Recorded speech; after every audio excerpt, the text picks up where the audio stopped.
বলছি যে যারা সেখানে শিক্ষকতা করছে তারা যেন শিক্ষার্থীদেরকে নিয়ে কাজ করে, শিক্ষার্থীদেরকে পড়াশোনার যেন মনোযোগী করে এবং তারা যেন রাজনীতি না করে। রাজনীতি থেকে তারা রিটায়ার্ড করার পরে তারা যেন রাজনীতিতে আসে, আমরা সবসময় এগুলো বলে আসছি। এবং আপনি জানেন যে আমি যে অঞ্চলে রাজনীতি করছি, দায়িত্ব রয়েছে, এখানে অনেকগুলো হাসপাতাল রয়েছে। প্রতিনিয়ত সাধারণ মানুষ সহ অনেকে আমাদের সাথে যোগাযোগ করার চেষ্টা করে বিভিন্ন সহযোগিতার জন্য। আমরা সবসময় প্রতিনিয়ত চেষ্টা করি হাসপাতালগুলোতে সার্বিকভাবে সহযোগিতা করার জন্য। কারো যদি রক্ত প্রয়োজন হয়, আমরা রক্ত ব্যবস্থা করার জন্য আমরা সার্বিকভাবে আমরা সহযোগিতা করে যাচ্ছি। বৃক্ষরোপণ করতে হবে অনেক, এবং আমরা আমাদের প্রতিটা ক্যাম্পাস সহ এবং প্রতিটা থানায় আমাদের বৃক্ষরোপণ কর্মসূচি আমরা করেছি এবং আমাদের প্রতিটা ক্যাম্পাস এবং থানাতে আমাদের বৃক্ষরোপণ কর্মসূচি চলমান রয়েছে। ধন্যবাদ আকরাম আপনাকে আপনার সুন্দর মতামত দেওয়ার জন্য। ধন্যবাদ। এবার আমরা যাচ্ছি, আমাদের একজন নারী নেত্রী রয়েছেন ইডেন বিশ্ববিদ্যালয় কলেজ, শিরিন আক্তার। বিসমিল্লাহির রহমানির রহিম। তারুণ্যের রাষ্ট্রের চিন্তা ও সংলাপ তৃতীয় সংলাপের সম্মানিত সভাপতি এবং প্রধান অতিথি, উপস্থিত নেতৃবৃন্দ এবং সাংবাদিক ভাই বোনেরা, আসসালামু আলাইকুম। আমি রেহানা আক্তার শিরিন, ইডেন মহিলা কলেজ আহ্বায়ক, ইডেন মহিলা কলেজ শাখা। আমি বলতে চাই, জুলাই আগস্ট ছাত্র জনতার গণঅভ্যুত্থানের পরবর্তী সময় আমরা যেরকম বাংলাদেশ চেয়েছিলাম এবং যে ক্যাম্পাসগুলো আমরা চেয়েছিলাম, ওই রকমভাবে আমরা গণতান্ত্রিকভাবে রাজনীতি করার মতো প্রেক্ষাপট তৈরি করতে পারিনি। আপনারা জানেন, জুলাই আগস্ট ছাত্র জনতার গণঅভ্যুত্থানের পরে ইডেন মহিলা কলেজ যে একটি ঐতিহ্যবাহী শিক্ষা প্রতিষ্ঠান, ওই শিক্ষা প্রতিষ্ঠানের সামনে লিখে রাখা হয়েছে যে রাজনৈতিক মুক্ত ক্যাম্পাস। আমরা দুঃখ এবং পরিতাপের বিষয় হলো যে আমরা তো এরকমের বাংলাদেশ চাইনি। যাই হোক, আমি বলতে চাই, রাজনীতিক মুক্ত ক্যাম্পাস তারা লিখে রাখার পরেও সাধারণ শিক্ষার্থীদের সাথে এই যে রাজনীতি মুক্ত ক্যাম্পাস চায়, তারা কি রাজনীতিবিদদের কাছ থেকে মুক্ত থাকতে চায় নাকি রাজনীতি থেকে মুক্ত থাকতে চায়? এটা বিষয় কিনা ভেবেছেন কখনো? আসলে ফ্যাসিস্ট খুনি হাসিনার সময় যে ছাত্র রাজনীতিটাকে এমনভাবে কলুষিত করেছে, সাধারণ শিক্ষার্থীরা মনে করতেছে যে জুলাই আগস্টের পরে রাজনীতি ক্যাম্পাসে যদি সংযুক্ত হয় তাহলে মনে হয় ছাত্রলীগের মতো সেই সন্ত্রাসী কায়দায় মনে হয় রাজনীতিটা হবে। আমরা এই জায়গাগুলো ব্যতিক্রমভাবে আমরা সাধারণ শিক্ষার্থীদেরকে বোঝানোর চেষ্টা করতেছি এবং সাধারণ শিক্ষার্থীদের পাশে গিয়ে তাদের জন্য আমাদের জায়গা থেকে যা যা করণীয় আমাদের সামর্থ্য অনুযায়ী আমরা করতেছি এবং তারা নিজেরা উপলব্ধি করতেছে। কিন্তু দুঃখ এবং পরিতাপের বিষয় হলো, আমাদের জুলাই আগস্টের আগে যে টিচারগুলো ছিল, পরবর্তী সময় সেই টিচারগুলোই আবার তারা বহাল তবিয়তে আছে এবং আমাদের যে প্রিন্সিপাল, উনি ইকোনমিক্স ডিপার্টমেন্টের হেড ছিলেন তৎকালীন আমলে। পরবর্তীতে জুলাই আগস্টের পরে সে টপকায়া আমাদের ইডেন মহিলা কলেজের প্রিন্সিপাল হয়ে গিয়েছেন। তো এই দিক থেকে আপনারা একটু ধারণা করা উচিত যে তার দ্বারায় কতটুকু আমরা রাজনীতি করতে পারবো বা তার মনের ভিতরে কি ভাব চিন্তা আছে, এটা আমাদের বুঝতে হবে। তারপরেও ওই জায়গা থেকে আমরা বিবেচনা করে সাধারণ শিক্ষার্থীদের সাথে মিশতেছি এবং তাদের জন্য যা করণীয় আমরা চেষ্টা করতেছি এবং হলগুলোতে আমরা যাচ্ছি এবং হল ক্যান্টিনের খাবার মান যেন ভালো হয়, এদিকে আমি ক্যান্টিন মামাদের সাথে যোগাযোগ রাখছি এবং দেখতেছি পরিবেশটা যেন সুন্দর হয় এবং শিক্ষার্থীরা বিশেষ করে ঢাকায় যখন আসে তখন মেয়েরা হলে থাকার জন্য। শিরিন, এই যে আমাদের আপনি বলেছেন আপনাদের হলের যে দায়িত্ব নিয়েছেন, উনি টপকে হয়ে গেছেন, তো এই ব্যবস্থাপনা কি আমাদের পরীক্ষার মাধ্যমে নিয়োগ হওয়া উচিত কিনা?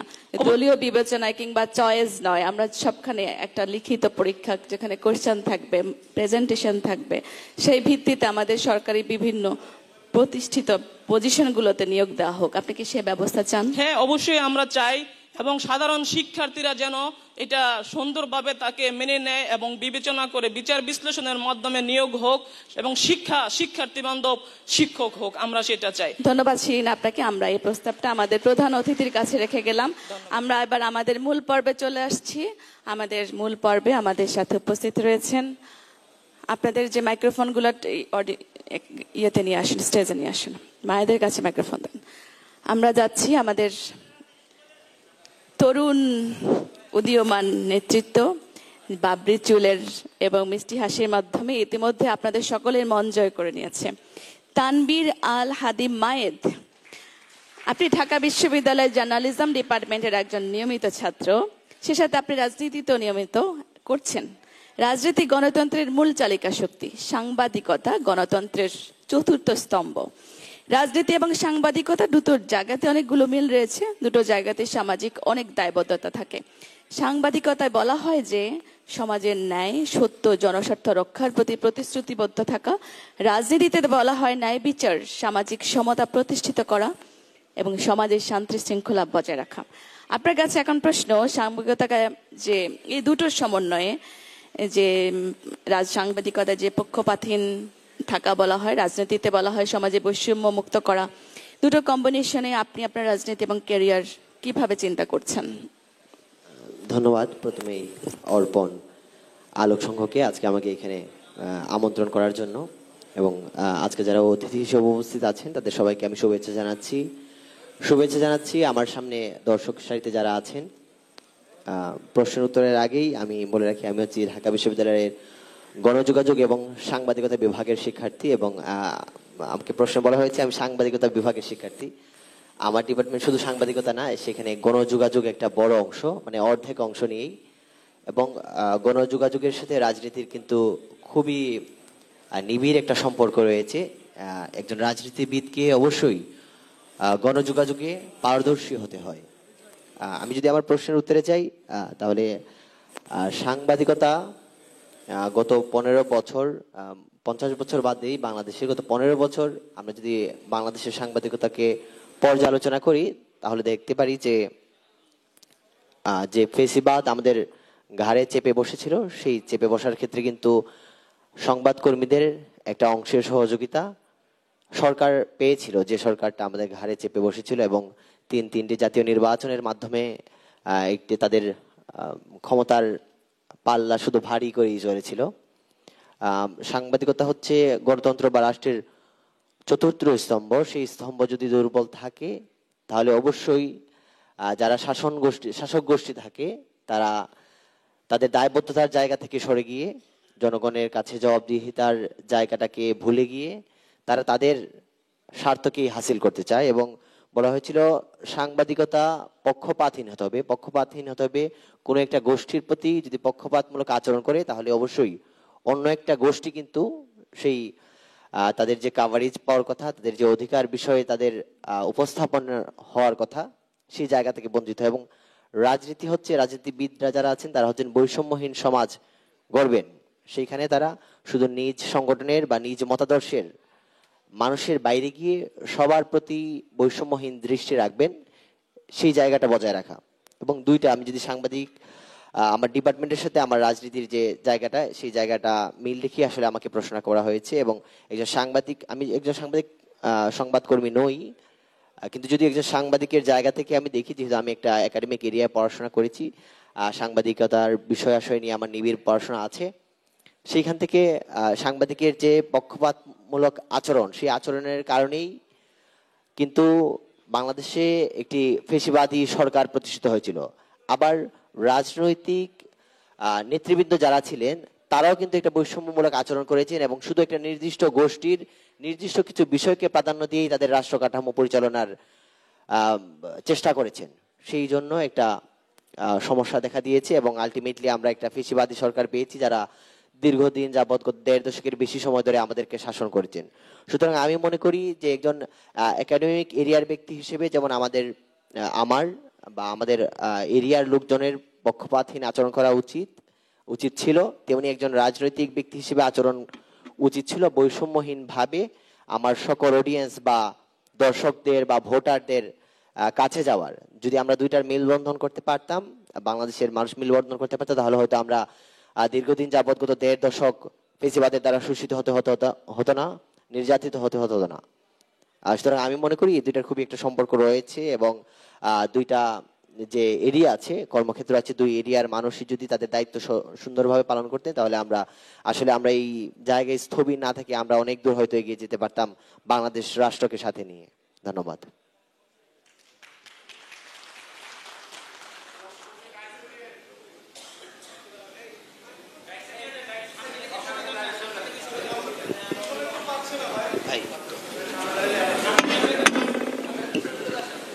আচ্ছা, সাংবাদিক ভাইরা আপনারা আপনাদের মাইক্রোফোনগুলো ইয়েতে ডায়াসে দিতে পারেন।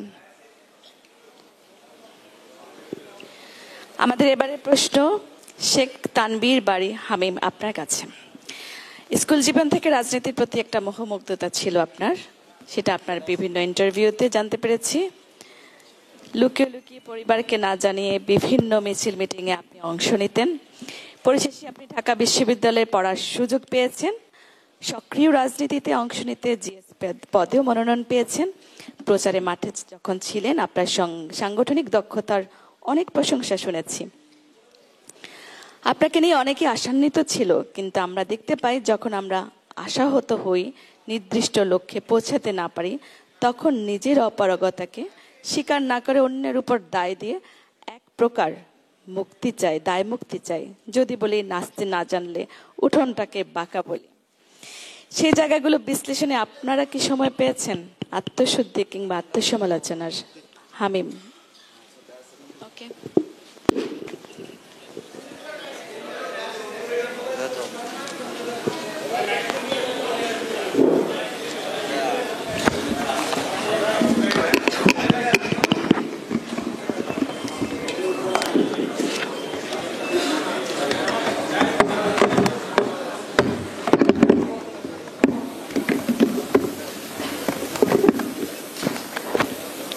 না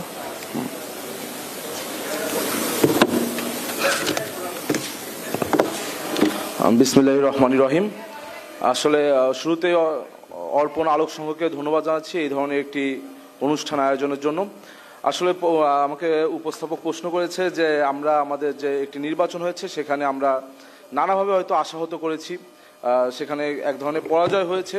তো আমরা এখানে কাউকে দায় দিতে চাই কিনা বা দায় মুক্তি আনার জন্য আমরা নাচ না জানলে উঠোন বেঁকা এই ধরনের কিছু আছে কিনা। আসলে দেখুন, বর্তমান 5ই আগস্টের পরবর্তী সময়ে বাংলাদেশে কিন্তু বিশেষ করে যারা শিক্ষার্থী তারা কিন্তু দোষারোপের রাজনীতি, অভিযোগের রাজনীতি থেকে বেরিয়ে এসেছে। তারা অভিযোগ শুনতে চায় না, তারা দোষারোপ চায় না, তারা জানতে চায় যে আমরা সকলে ঐক্যবদ্ধ হয়ে কিভাবে একটি গণতান্ত্রিক বাংলাদেশ বিনির্মাণ করতে পারি। আমার মনে হয় বাংলাদেশের এক প্রকার জয় হয়েছে ডাকসু নির্বাচন অনুষ্ঠানের মাধ্যমে। কেননা 5ই আগস্টের পরবর্তী সময়ে বাংলাদেশ যখন গণতান্ত্রিক পথে অগ্রযাত্রা শুরু করেছে, তার প্রথম ধাপ ছিল এই ডাকসু নির্বাচন এবং তার চূড়ান্ত ধাপ হলো জাতীয় নির্বাচন। সুতরাং এই ডাকসু নির্বাচনের মাধ্যমে আমার মনে হয়েছে এখানে বাংলাদেশের জয় হয়েছে এবং আমাদেরও এক প্রকার জয় হয়েছে, কেননা গণতন্ত্র উত্তরণের পথে আমরা এখানে সহযোগী হিসেবে কাজ করেছি। আর একটি বিষয় হলো, আমি এই নির্বাচনটিকে দুইটি ডাইমেনশনে দেখতে চাই। একটি হলো, আপনারা দেখেছেন ইতোমধ্যে এই নির্বাচন অনুষ্ঠিত হওয়ার পরে বিভিন্ন প্রার্থী এবং ভোটারদের মনে বিভিন্ন সংশয় দেখা দিয়েছে, প্রশ্ন দেখা দিয়েছে, বিভিন্ন অভিযোগ দেখা দিয়েছে। সুতরাং এই নির্বাচন কেন্দ্রিকতা যে অভিযোগ, সংশয়, অসঙ্গতি, সেই প্রশ্নগুলো কিন্তু সুস্পষ্ট জবাব দেওয়া দায়িত্ব একান্তই বিশ্ববিদ্যালয় প্রশাসনের। এটা কিন্তু প্রার্থী হিসেবে কোনো বিজিত প্রার্থী অথবা বিজয়ী প্রার্থী তার দায় নেওয়ার সুযোগ নেই, বরং বিশ্ববিদ্যালয় প্রশাসনকেই এটা সুস্পষ্ট করতে হবে। আরেকটি ডাইমেনশন, একটি গেল প্রশ্নবিদ্ধতা, আরেকটি ডাইমেনশন আমি যদি ধরেই নিই তর্কের খাতিরে যে না একটি সুস্থ নির্বাচন হয়েছে, সেই ক্ষেত্রে আমরা একটি বিষয় দেখেছি, আমরা এটা একটা এক ধরনের আমাদের সেলফ রিয়েলাইজেশন, যে আমরা দেখতে পেয়েছি যে এখানে শিক্ষার্থীরা অনেকাংশে একটি জিনিস ভেবেছে, সেটি হচ্ছে আমরা যখন 5ই আগস্ট পরবর্তী সময়ে আমরা তো গত 5 বছর বা আমরা যখন যার শিক্ষা জীবন শুরু করেছি আমরা হলগুলোতে থাকতে পারিনি, কিন্তু 5ই আগস্টের পরে আমি যখন আমার হলে উঠতে গেলাম বৈধ শিক্ষার্থী হিসেবে, তখনও কিন্তু আমি আমার প্রতিবন্ধকতার শিকার হয়েছিলাম এবং আমার মতন যারা ছাত্রদল করে অসংখ্য শিক্ষার্থী অধিকাংশ কিন্তু তারা প্রতিবন্ধকতার শিকার হয়েছে। আমাদেরকে বলা হয়েছে যে আপনারা নিয়মতান্ত্রিকভাবে উঠুন। আমরা কিন্তু প্রশাসনের নিয়মকে সম্মান জানিয়ে নিয়মতান্ত্রিকভাবে উঠতে যে আমাদের প্রায় 4 মাস পার হয়ে গিয়েছিল, কারণ আমাদের অ্যাপ্লিকেশন করতে হয়েছে, ভাইবা দিতে হয়েছে। সেই ক্ষেত্রে আমার ব্যক্তিগত রিয়েলাইজেশন, এইখানে শিক্ষার্থীরা একটা জিনিস মনে করেছে যে যারা জয়লাভ করেছে তারাও গত 5 বছর হলে থাকতে পেরেছে, সুতরাং তারা তো একসাথে হলে ছিল। সেই ক্ষেত্রে তারা মনে করেছে তাদের কমফোর্ট জোন হয়তো তারা, কারণ এইখানে তো আমরা মাত্র 5-6 মাস হয়েছে আমরা হলে থাকতে পারছি, সুতরাং তারা কমফোর্ট জোনের ক্ষেত্রে তাদেরকে প্রায়োরিটাইজ দিয়েছে। তবে আমরা শিক্ষার্থীদের একটি কথা আশ্বস্ত করতে চাই যে আমরা আমাদের পজিটিভ ধারার রাজনীতি, আমরা আমাদের শিক্ষার্থী বান্ধব রাজনীতির মাধ্যমে এই জায়গাকে আর উত্তরণ করব, এবং ইনশাল্লাহ আগামী দিনে আমাদের এই যে আমাদেরকে নিয়ে একটি ডিসকমফোর্টে তারা ভুগছিল, সেখান থেকে তারা সম্পূর্ণ কমফোর্ট জোনে আমাদের উপর আস্থা রাখতে পারবে বলে আমাদের বিশ্বাস। আরেকটি বিষয় হচ্ছে, আমরা এই নির্বাচনটি করতে যে আমাদের আরো একটি রিয়েলাইজেশন এসেছে, সেটি হলো আমরা যারা বিভিন্ন ছাত্র সংগঠন করি, এখানে আপনার অধিকাংশ বিভিন্ন ছাত্র রাজনীতির সাথে যুক্ত। আমরা ছাত্র রাজনীতি করি, আমরা আমাদের মিছিল, মিটিং, স্লোগানের মাধ্যমে আমরা আমাদের শিক্ষার্থীদের বিভিন্ন দাবি দেওয়া তুলে ধরার চেষ্টা করি। কিন্তু এই নির্বাচন করতে যে আমরা আরেকটি বিষয় দেখেছি, আমরা যখন রুমগুলোতে গিয়েছি, প্রত্যেক স্টুডেন্টসদের রুম টু রুম আমরা গিয়েছি, তখন দেখেছি তাদের যে সমস্যাগুলো সেগুলো চিহ্নিত করার ক্ষেত্রে আমরা আরো কিন্তু বিভিন্নভাবে আমাদের চিন্তার দুয়ার খুলে গিয়েছে। এই জন্য আমি আপনাদেরকে অনুরোধ করব, শুধু মিছিল, মিটিং, স্লোগানের মাধ্যমে শিক্ষার্থীদের দাবি দেওয়া তুলে ধরলেই হবে না, বরং আমরা যারা ছাত্র সংগঠন করি, ছাত্র রাজনীতি করতে চাই, ছাত্রদের কল্যাণে রাজনীতি করতে চাই, আমাদের উচিত হবে আমাদের ডরমেটরিজগুলোর হলগুলোতে প্রত্যেক শিক্ষার্থীদের কাছে 1-to-1 যাওয়া, তাদের সমস্যাগুলো জানতে চাওয়া এবং সেই সমস্যাগুলো চিহ্নিতকরণ করে আমরা ঐক্যবদ্ধভাবে কিভাবে সেই সংকট নিরসন করতে পারি সেই বিষয়ে আমরা বিশ্ববিদ্যালয় প্রশাসনের সাথে কথা বলতে পারি। আরেকটি, আমরা আমাদের এক ধরনের আত্মসমালোচনার কথা উনি বলেছেন, আত্মসমালোচনা একটা করতেই চাই। আমরা জাতীয়তাবাদী ছাত্রদল অথবা আমাদের যারা এখানে বিএনপি স্ট্যান্ডিং কমিটির সম্মানিত সদস্য রয়েছেন, আমরা কিন্তু একটি জায়গা পিছিয়ে, সেটি হলো ন্যারেটিভ তৈরিতে। আমরা সকল শিক্ষার্থী বান্ধব কাজ বলেন, রাষ্ট্রের পক্ষে বলেন, বাংলাদেশের নাগরিকদের জন্য সকল কাজে কিন্তু আমরা এগিয়ে আছি, কিন্তু আমরা একটি জিনিস আমরা দেখছি যে আমরা ন্যারেটিভ দাঁড় করাতে পারছি না সোশ্যাল মিডিয়ায়, যেটি অত্যন্ত গুরুত্বপূর্ণ। আপনি দেখছেন এই নির্বাচনকে কেন্দ্র করে নির্বাচনের প্রথম আওয়ারে আমাদের ভিপি প্রার্থীকে কিভাবে মিডিয়া ট্রায়ালে শিকার করা হয়েছে। সেই মিডিয়া ট্রায়ালের মাধ্যমে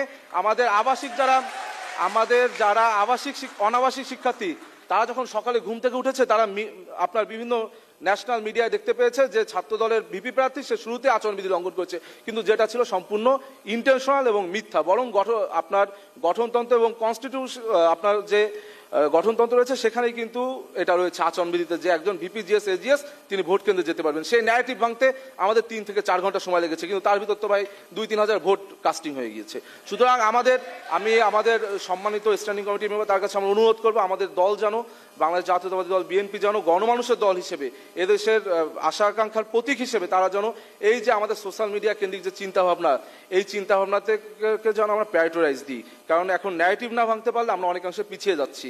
আরেকটি বিষয় হচ্ছে, আমরা আরো একটি আত্মসমালোচনা, সেটি হলো আমরা যখন ছাত্র রাজনীতি করি, আমি যখন ঢাকা বিশ্ববিদ্যালয়ে আমার কাছে কোনো শিক্ষার্থী আসে যে ভাই আমি আপনাদের দলের সাথে রাজনীতি করতে চাই, আমি কিন্তু তাকে প্রথমে আমরা বলি ঠিক আছে কালকে মিছিল আছে, চলো মিছিল করি, বা চলো আমরা আজকে প্রোগ্রাম আছে প্রোগ্রামে যাই।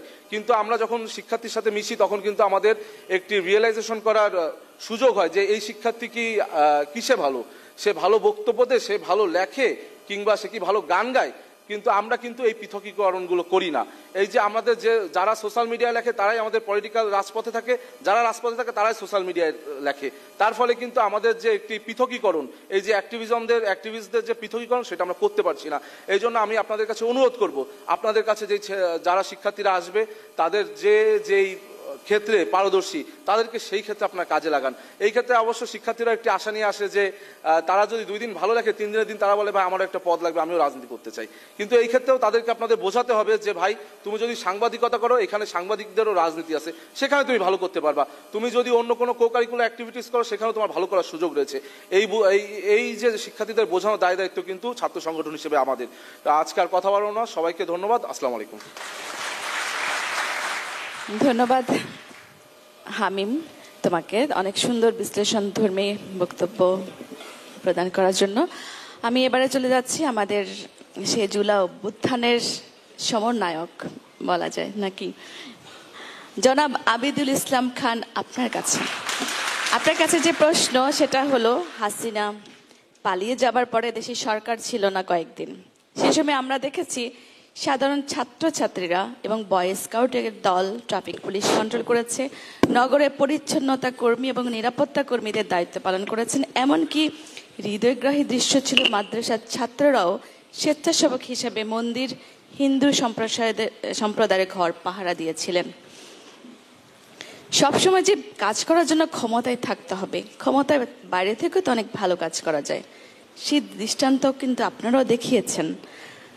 আপনি কি এমন কোনো পরিকল্পনা করছেন যে আপনার কাজ দেখে বিশ্ববিদ্যালয়ের ছাত্রছাত্রীদের মনে অনুতাপ ফিল হবে, কেন তারা এই যোগ্যতম ব্যক্তি যিনি জুলাই রক্তক্ষয়ী অভ্যুত্থানে কাউকে ছেড়ে যাননি, এমনকি ডাকসু নির্বাচনে পরাজিত হবার পরও সে ডাকসু কেন্দ্রিক যেসব স্টুডেন্ট ছিল এবং ক্যাম্পাস কেন্দ্রিক যেসব সুবিধা জনগণকে দিতে পারতো সেই সুবিধাগুলো থেকে নিজেকে মুখ ফিরে নেননি, বরঞ্চ সবার সাথে কাজ করেছেন, সবার অধিকার বাস্তবায়নে কাজ করেছেন। তাদের মনে কি এ ধরনের ফিল হবে যে আমরা আসলে ভুল করেছি আবিদকে নির্বাচিত না করে?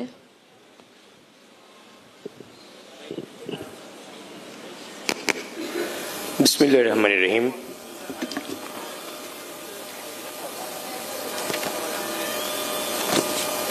আজকের এই অনুষ্ঠান অর্পণ আলোক সংঘ কর্তৃক আয়োজিত তারুণ্যের রাষ্ট্রচিন্তার তৃতীয় সংলাপে উপস্থিত আছেন বাংলাদেশ আজকের অনুষ্ঠানের সম্মানিত প্রধান অতিথি, বাংলাদেশ জাতীয়তাবাদী দল বিএনপির স্থায়ী কমিটির সদস্য, আমরা যারা তরুণ রাজনীতি করি, যাদের ত্যাগ তিতিক্ষা আমাদের আজকের এই জায়গাতে আনতে অনুপ্রেরণা দিয়েছেন, বাংলাদেশের রাজনীতির উজ্জ্বল নক্ষত্র, আমাদের হৃদয়ের স্পন্দন জনাব সালাউদ্দিন আহমেদ, উপস্থিত আছেন আজকের অনুষ্ঠানকে যিনি সঞ্চালনা করছেন আমাদের শ্রদ্ধেয় বিতিখা বিনতে হুসাইন,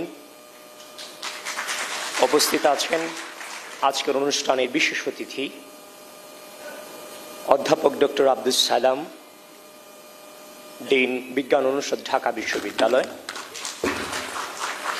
উপস্থিত আছেন জাতীয় নাগরিক পার্টির মুখ্য সংগঠক দক্ষিণাঞ্চল জনাব হাসনাত আবদুল্লাহ,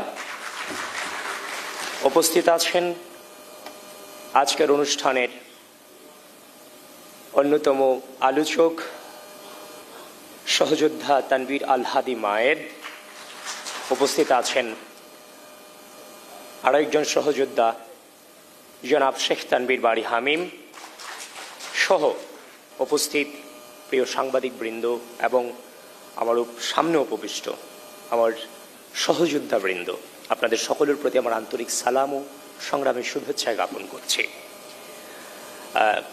পরিস্থিতি আমাকে আজকে ডায়াতে নিয়ে আসছে, যদি আপনাদের মাঝেই আমি ছিলাম, আপনাদের মাঝেই আছি, যদি আপনাদের মাঝে থেকে কথা বলতে পারতাম তাহলে সেটা হয়তো আরো বেশি কার্যকর হতো, সেটি আমি অনুধাবন করি।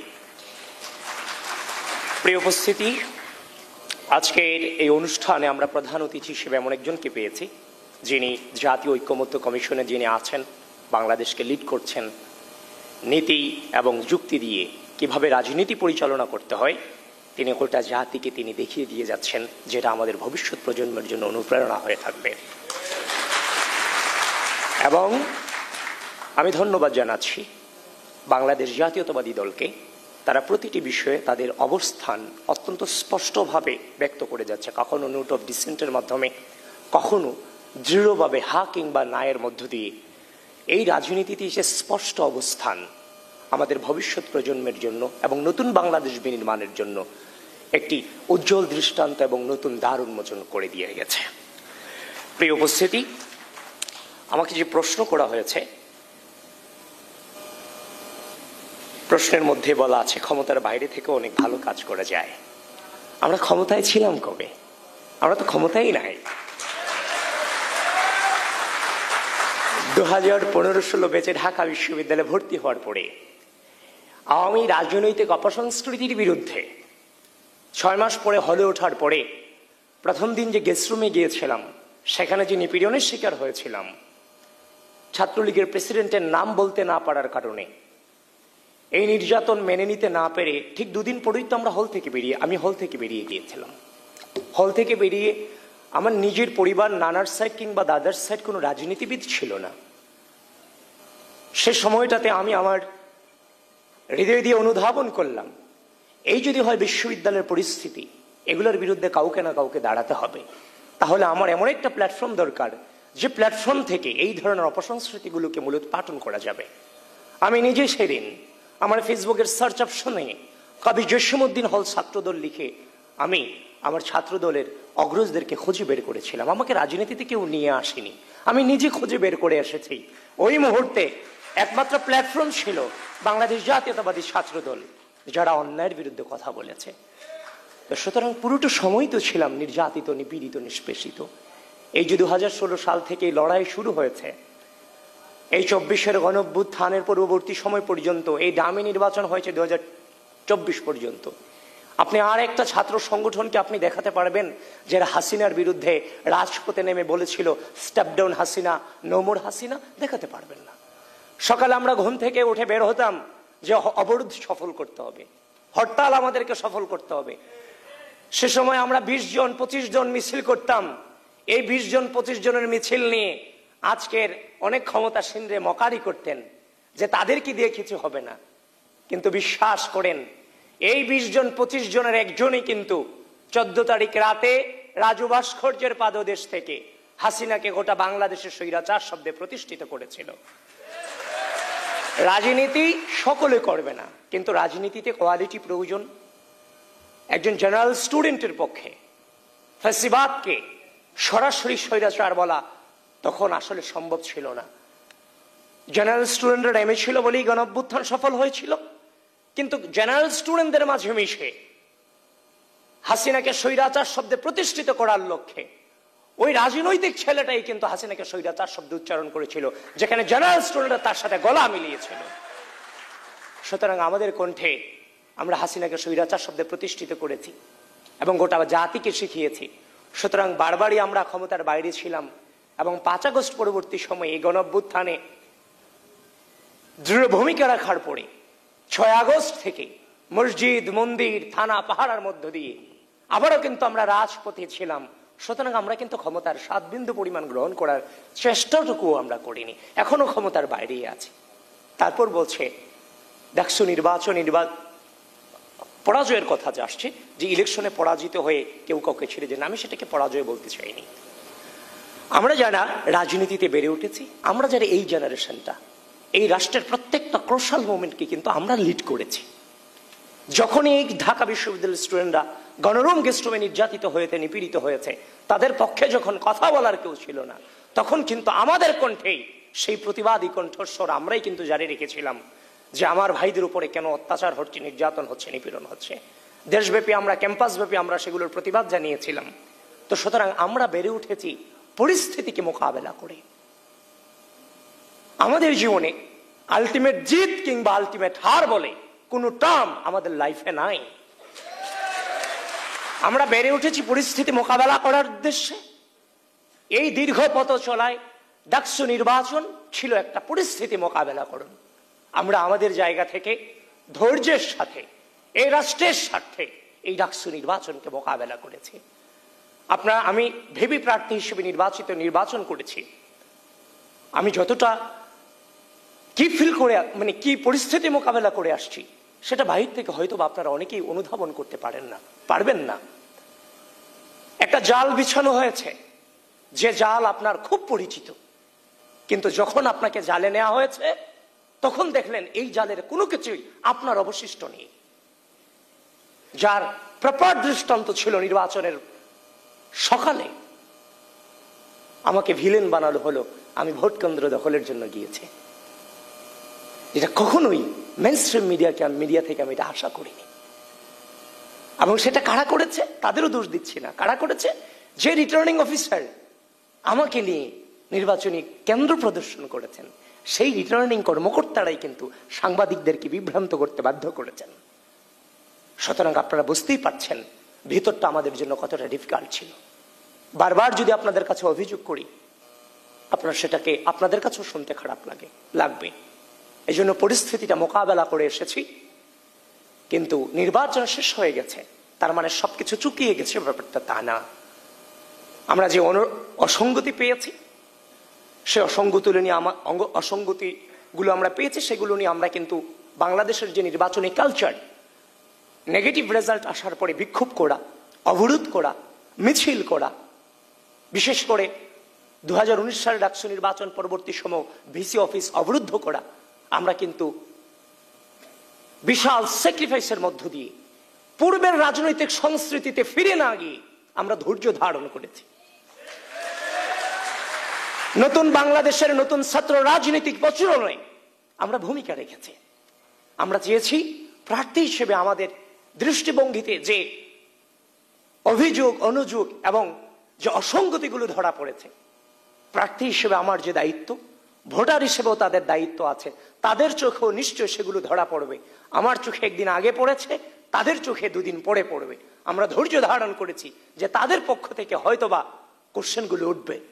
ইতিমধ্যেই কোশ্চেন উঠেছে, আমরাও তাদের সাথে কণ্ঠ মেলাচ্ছি। খুব দ্রুতই এই নির্বাচন সংক্রান্ত বিষয়ে আমরা আমাদের অবস্থান ক্লিয়ার করব। 2019 সালে ডাকসু নির্বাচনকে নিয়ে এখনো পর্যন্ত কিন্তু কথা হচ্ছে। সুতরাং 2025 সালে ডাকসু নির্বাচন সবেমাত্র সংগঠিত হয়েছে।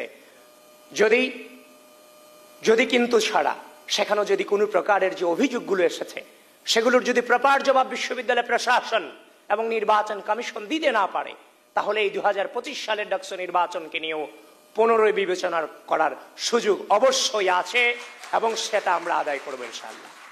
সুতরাং পরাজিত বলতে কোনো ওয়ার্ড আমাদের কাছে নেই, কারণ সবকিছু চুকিয়ে যায়নি, অনেক কিছুই বাকি আছে।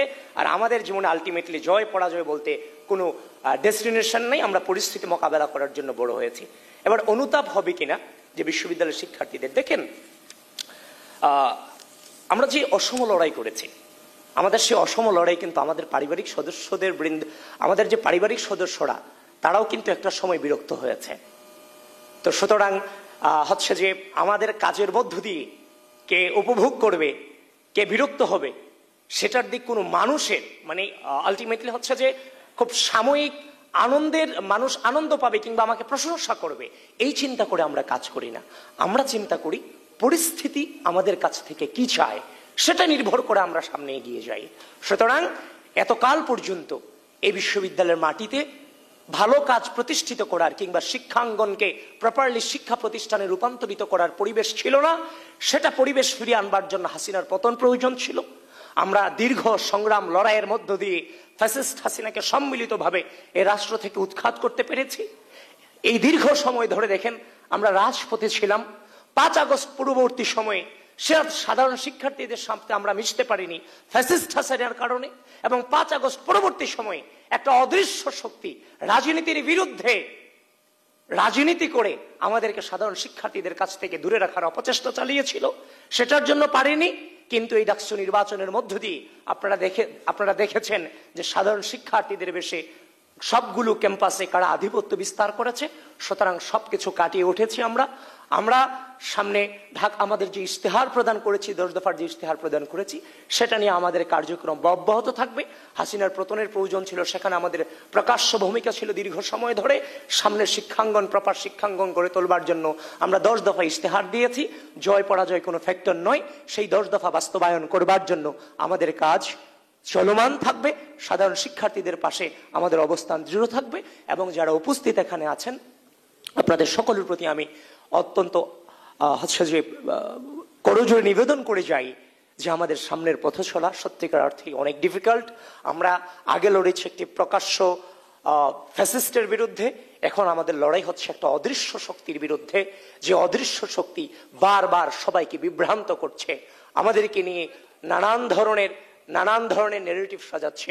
সবকিছু মিলিয়ে আমি আপনাদের কাছে অনুরোধ রেখে যাই, আপনারা যেমন ভাবে এই যাবৎকালে এই রাষ্ট্রের সার্বভৌমত্ব, বাংলাদেশের স্বাধীনতা, এই বাংলাদেশ জাতীয়তাবাদী ছাত্র দলের রক্ত এবং সাহসের উপরে টিকে ছিল, ঠিক একইভাবে পরিস্থিতি পরিবর্তন হয়েছে, ন্যারেটিভ তৈরি করতে হবে। একইভাবে যেমন আপনারা মাঠে ছিলেন, একইভাবে অনলাইনেও আপনাদের কণ্ঠস্বর জারি রাখতে হবে। সে আশাবাদ ব্যক্ত রেখে সকলের প্রতি শুভেচ্ছা জানিয়ে আমার বক্তব্যের ভুল ত্রুটির ক্ষমা সুন্দর দৃষ্টিতে দেখবেন, সে আশাবাদ ব্যক্ত করে আমি আমার বক্তব্য এখানেই শেষ করছি। সকলকে ধন্যবাদ। বাংলাদেশ জিন্দাবাদ। ধন্যবাদ আবিদ তোমার সুন্দর বিশ্লেষণ ধর্মী মতামত দেবার জন্য। আমরা এবারে চলে যাচ্ছি আমাদের গণঅভ্যুত্থানের আরেকজন নায়ক জনাব হাসনাত আব্দুল্লাহ আপনার কাছে। হাসনাত আব্দুল্লাহকে আমি কিন্তু ব্যক্তিগতভাবে পছন্দ করি, তিনি খুব সাহসী এবং তিনি খুব ডিউটিফুল। আজকে সকালে প্রোগ্রামে আসতে দেরি হবে, সেজন্য তার ক্লাস ছিল, কোচিংয়ে ক্লাস ছিল, আমাকে সে বলে গিয়েছে আমার একটু দেরি হবে। তো আমাদের প্রত্যেকের মধ্যে কিন্তু এই ডিউটিগুলো আমরা আশা করি। তো হাসনাত আব্দুল্লাহ, আপনার কাছে আমার যে প্রশ্ন, যে আপনি জাতীয় নাগরিক পার্টির মুখ্য সংগঠক দক্ষিণাঞ্চল বাংলাদেশের, আপনি অত্যন্ত সাহসী মেধাবী একজন নেতা। এ তরুণদের নেতৃত্ব নিয়ে দেশের মানুষের অনেক আশা আকাঙ্ক্ষার জায়গা ছিলেন আপনারা, কিন্তু সেখান থেকে দেখা গিয়েছে আপনাদের প্রতি ধীরে ধীরে মানুষের মধ্যে একটা অনাস্থার জায়গা তৈরি হয়েছে। জনগণ এখন সেরকম আস্থা যেন রাখতে পারছে না আপনাদের উপরে। অনেকে বলে থাকেন পুরনো রাজনীতির ধারা থেকে ঠিক বের হয়ে নতুনত্ব দেখাতে পারেননি, আপনারা অনেকটাই ব্যর্থ হয়েছেন। মানুষের চিন্তার এই পরিবর্তনে আপনারা কি চিন্তিত, কিংবা নিজেদের জায়গা থেকে এই বিষয়টা নিয়ে কি আপনাদের কখনো ভাবায়? হাসনাত আব্দুল্লাহ।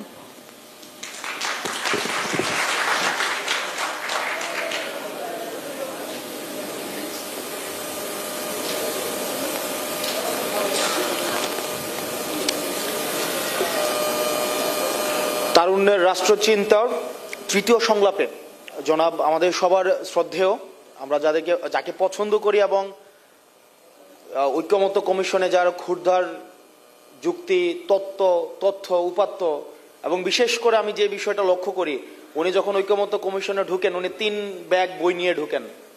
মানে উনি ঢুকেন 1 ব্যাগ আর ওনার পাশে 2 ব্যাগ বই নিয়ে অন্যরা যান। তো এই বিষয়টা আমি পার্টিকুলারলি নোটিস করেছি বেশ কয়েকবার। তো জনাব সালাউদ্দিন আহমদ সহ অন্যান্য যারা উপস্থিত আছেন, আমার বক্তব্যের মধ্যেও নাম আসবে সবাইকে শুভেচ্ছা জানাচ্ছি। আজকে তারুণ্যের সংলাপে আমাকে যে প্রশ্নটা করা হয়েছে, এই প্রশ্নের একটা প্রিসাপোজিশন আছে অলরেডি। যেমন এখানে বলা হয়েছে যে মানুষের যে আশা আকাঙ্ক্ষা ছিল তার মানে এটা শেষ হয়ে গিয়েছে।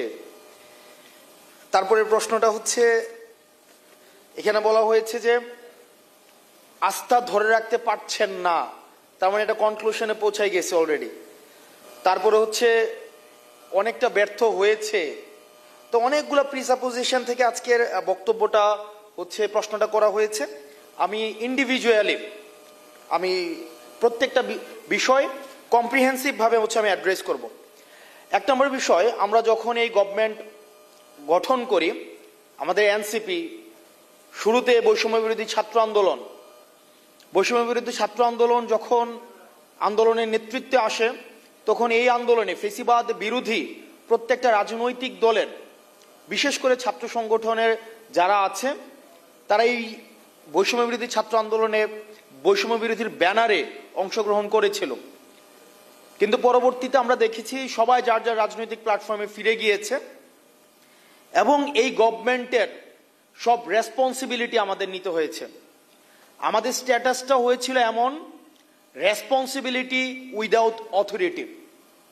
এই গভর্নমেন্টের ফরমেশনটা যদি দেখেন, এই গভর্নমেন্টের যত দায়, যত ব্যর্থতা, সব ব্যর্থতা হচ্ছে এনসিপির। কিন্তু এই গভর্নমেন্টে যারা আছে, এই গভর্নমেন্টে বিএনপির অংশগ্রহণ রয়েছে। আমি বিএনপির অংশগ্রহণ বলতে আমি বুঝাচ্ছি না যে সরাসরি বিএনপির রাজনীতির সাথে সম্পৃক্ত এমন কোনো মানুষ এখানে আছে। এখানে জামাতে ইসলামীর এখানে প্রপোজড অনেক এখানে উপদেষ্টা হয়েছে, এখানে বিএনপি প্রপোজড অনেকে উপদেষ্টা হয়েছে। কিন্তু এই গভর্নমেন্টের যত ধরনের ব্যর্থতা, যত ধরনের সীমাবদ্ধতা, আমাদের প্রত্যাশা এবং প্রাপ্তির মধ্যে যে দৃশ্যমান ব্যবধানটি রয়েছে, সেই ব্যবধানটির পুরোটা দায়ভার এনসিপির নিতে হয়েছে। অর্থাৎ এনসিপির এই রাজনীতিটা শুরু করেছে এই গভর্নমেন্টের দায় নিয়ে। এখন দেখেন, মানুষ এনসিপি থেকে অনেক বেশি প্রত্যাশা করেছে। প্রত্যাশার যে মাত্রাটা, সেটা ছিল আকাশচুম্বী। কারণ ক্রিয়াশীল যে রাজনৈতিক দলগুলো রয়েছে, সেই রাজনৈতিক দলগুলোর যেই গতানুগতিক রাজনৈতিক সংস্কৃতি, সেটি মানুষকে ইতিহাসের স্তরে স্তরে মানুষকে হতাশ করেছে। সেই জায়গা থেকে এনসিপির কাছে নতুনত্ব প্রত্যাশা করেছে। আমরা এনসিপি যদি আমাদের কার্যক্রমগুলো দেখি, একটা রাজনৈতিক দল যদি দাঁড়াতে চায়, 3টা বিষয়ের সাথে প্রচলিত রয়েছে, 3টা বিষয়ের সাথে তার কম্প্রোমাইজ করতে হয়। 1 নম্বর বিষয় এক্সিস্টিং মিডিয়া, 2 নম্বর বিষয় ব্যুরোক্রেসি, 3 নম্বর বিষয় ওই স্টেটের মিলিটারি। আমরা দেখেছি ক্রিয়াশীল যে রাজনৈতিক দলগুলো রয়েছে 2009 পরবর্তী সময়ে কিভাবে বিএনপিকে, জামাতে ইসলামকে কিভাবে এই মিডিয়া, এই ব্যুরোক্রেসি এবং মিলিটারি তাদের মৃত্যুর বৈধতা উৎপাদন করেছে। আমরা দেখেছি কিভাবে তাদেরকে রাজনৈতিকভাবে তাদেরকে নির্যাতন এবং নিপীড়নের মধ্য দিয়ে তাদের প্রত্যেকটি হত্যার কিভাবে বৈধতা উৎপাদন করেছে। কিন্তু অত্যন্ত দুঃখজনক বিষয় এবং পরিতাপের বিষয়, অভ্যুত্থান পরবর্তী সময়ে এই ফ্যাসিস্ট তিনটি অপশক্তির বিরুদ্ধে এনসিপিকে একা লড়ে যেতে হয়েছে। আমরা মিডিয়ার বিরুদ্ধে সরব ছিলাম, আমরা মিলিটারির যেই অংশটা বাংলাদেশের বিরুদ্ধে কাজ করেছে, ফ্যাসিবাদের বৈধতা উৎপাদন করেছে, আমরা সেটার বিরুদ্ধে আমরা সরব ছিলাম। তৃতীয়ত, আমরা যে এই ব্যুরোক্রেসি রয়েছে, আমরা ব্যুরোক্রেসির বিরুদ্ধে আমরা সরব ছিলাম। একই সাথে সাথে যেই অলিগার্ক শ্রেণী, যেই ব্যবসায়িক শ্রেণী এই ফ্যাসিবাদকে ফুয়েল দিয়েছে, ফ্যাসিবাদকে চিন্তার জগতে, বুদ্ধির জগতে অর্থ দিয়ে এই হাসিনাকে খুনি হাসিনা হতে সহায়তা করেছে, সেটার বিরুদ্ধে আমাদের সুস্পষ্ট অবস্থান ব্যক্ত করেছি। কিন্তু অত্যন্ত দুঃখজনক বিষয়, এই জায়গাগুলোতে বাংলাদেশ জাতীয়তাবাদী দল বিএনপি এবং জামাতে ইসলামী সহ ফ্যাসিবাদ বিরোধী যে রাজনৈতিক দলগুলো রয়েছে, সেই রাজনৈতিক দলগুলোর কাছ থেকে আমাদের প্রত্যাশা ছিল অনেক বেশি।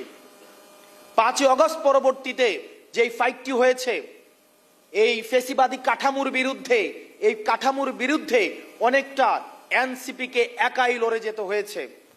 আমরা মিলিটারির চোখে চোখ রেখে কথা বলেছি, আমরা বসুন্ধরা গ্রুপের চোখে চোখ রেখে কথা বলেছি।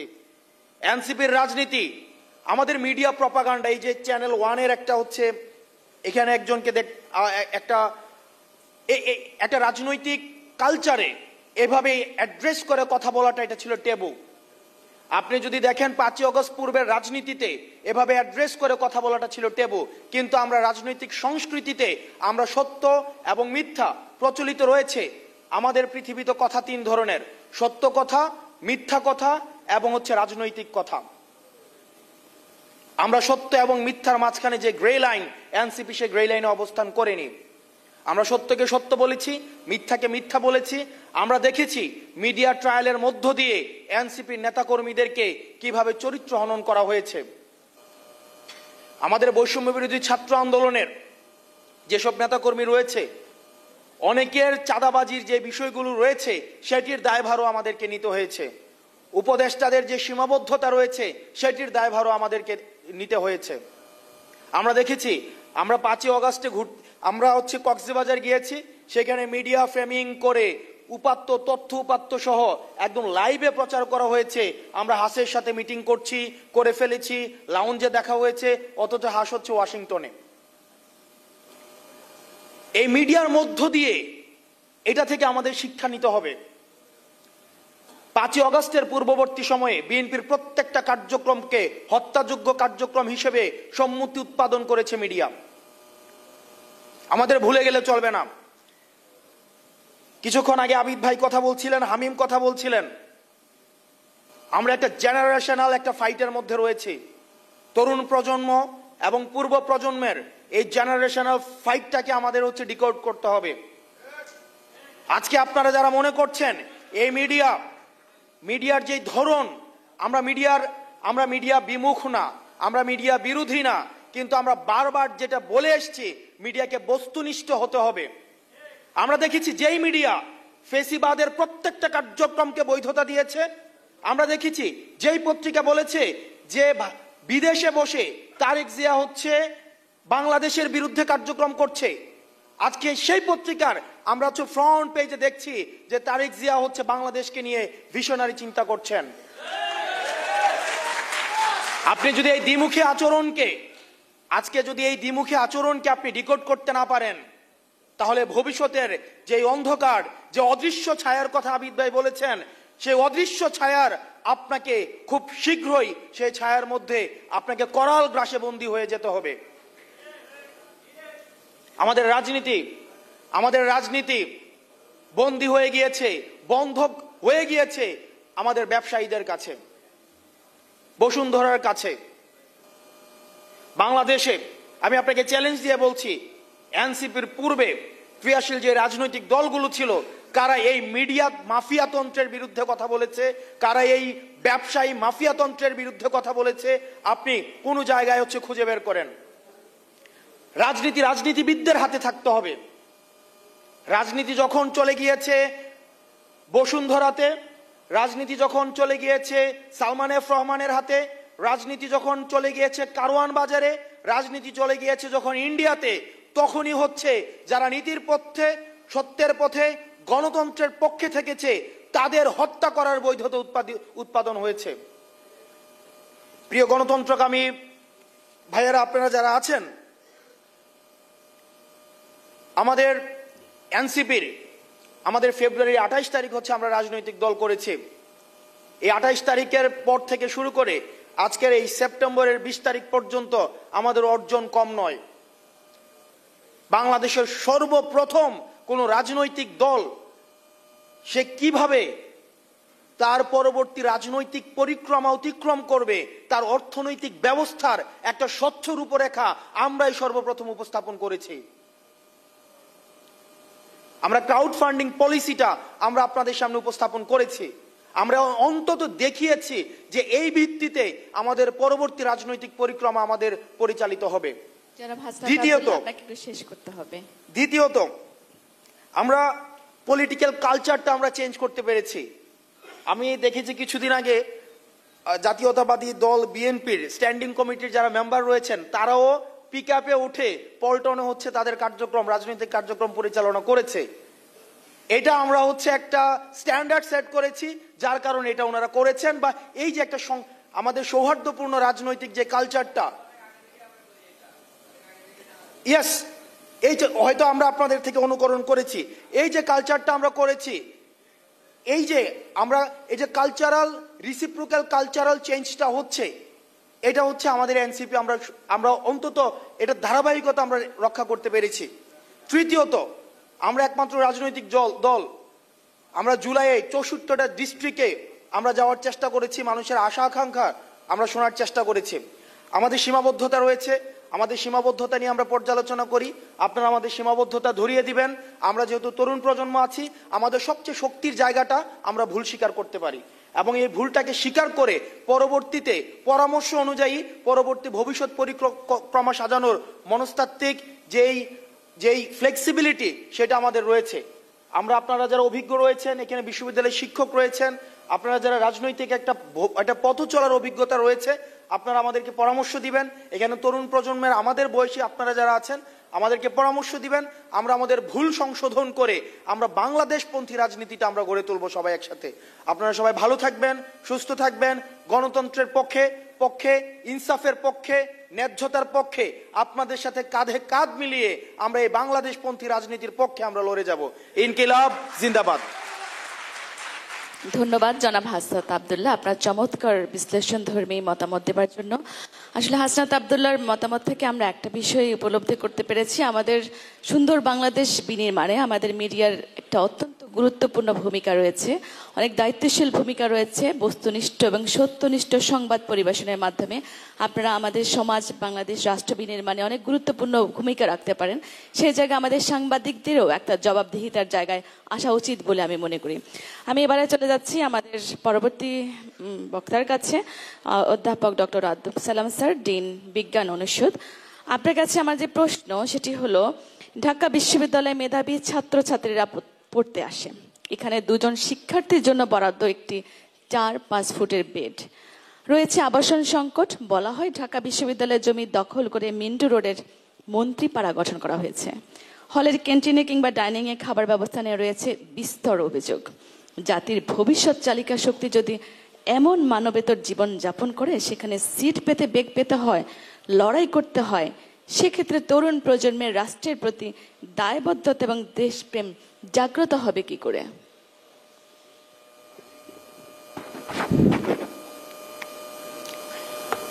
ধন্যবাদ। আমাকে সুন্দরভাবে উপস্থাপন করার জন্য আপনাকে ধন্যবাদ।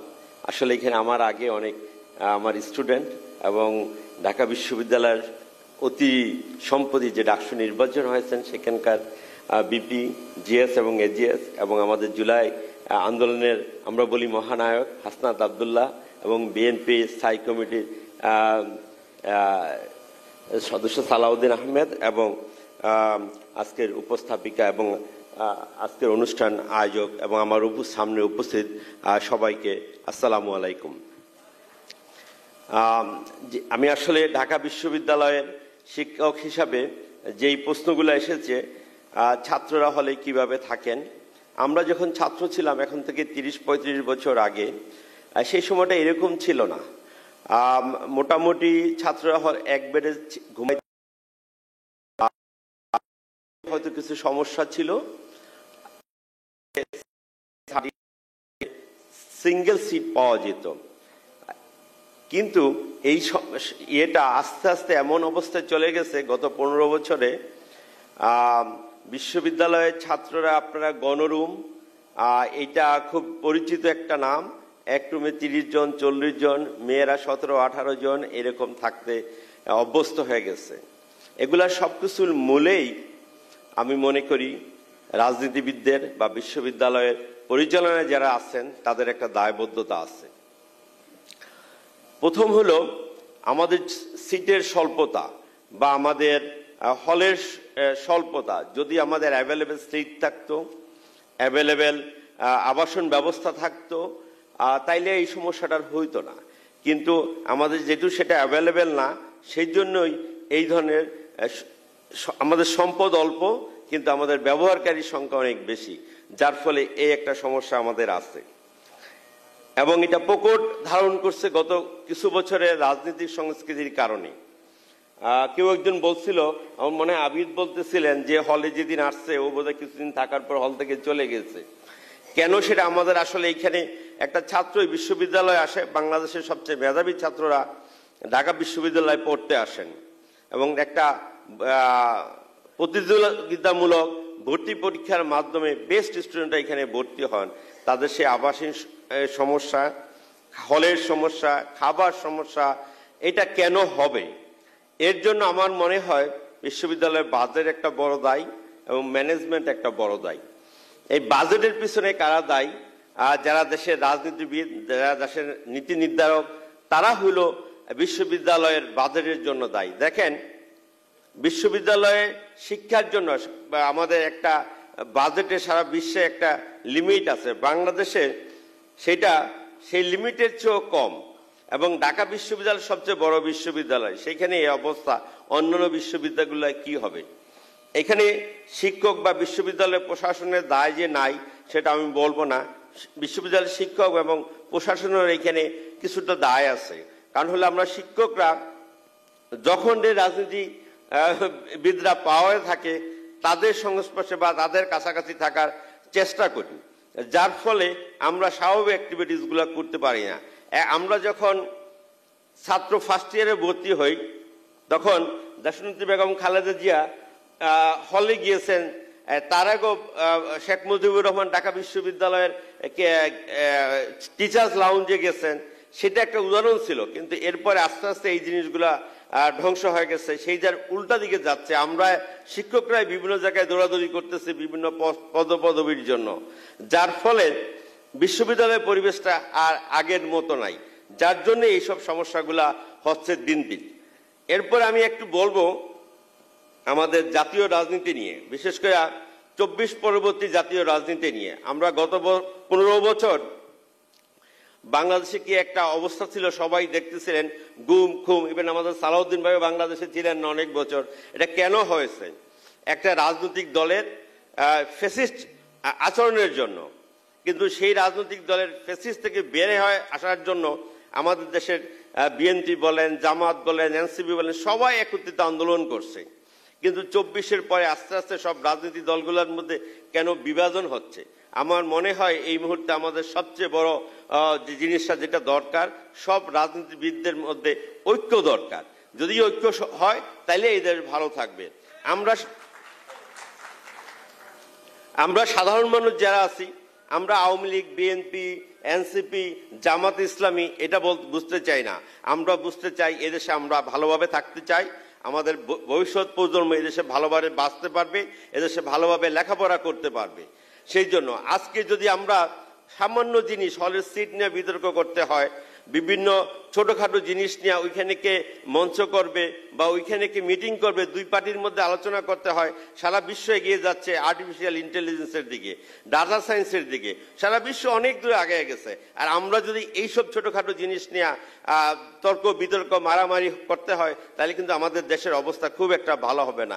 এই জন্য আমি মনে করি আমাদের দেশে যত রাজনৈতিক দল আছেন, আপনারা ফ্যাসিস্টের বিরুদ্ধে আন্দোলন করছেন, আপনারা এখন ঐক্য থাকবেন, এই দেশের সাধারণ মানুষের ভাগ্য পরিবর্তনে আপনারা ভূমিকা পালন করবেন। আমি আরেকটা কথা বলতে চাই, অতি সম্প্রতি ডাকসু নির্বাচন হয়ে গেছেন। ডাকসু নির্বাচনের ত্রুটি বিচ্যুতি কিছু থাকতেই পারে বা হবেই, কিন্তু এখানে সাধারণ ছাত্রের যে ওপিনিয়ন সেটা আপনারা সবাই মেনে নেবেন।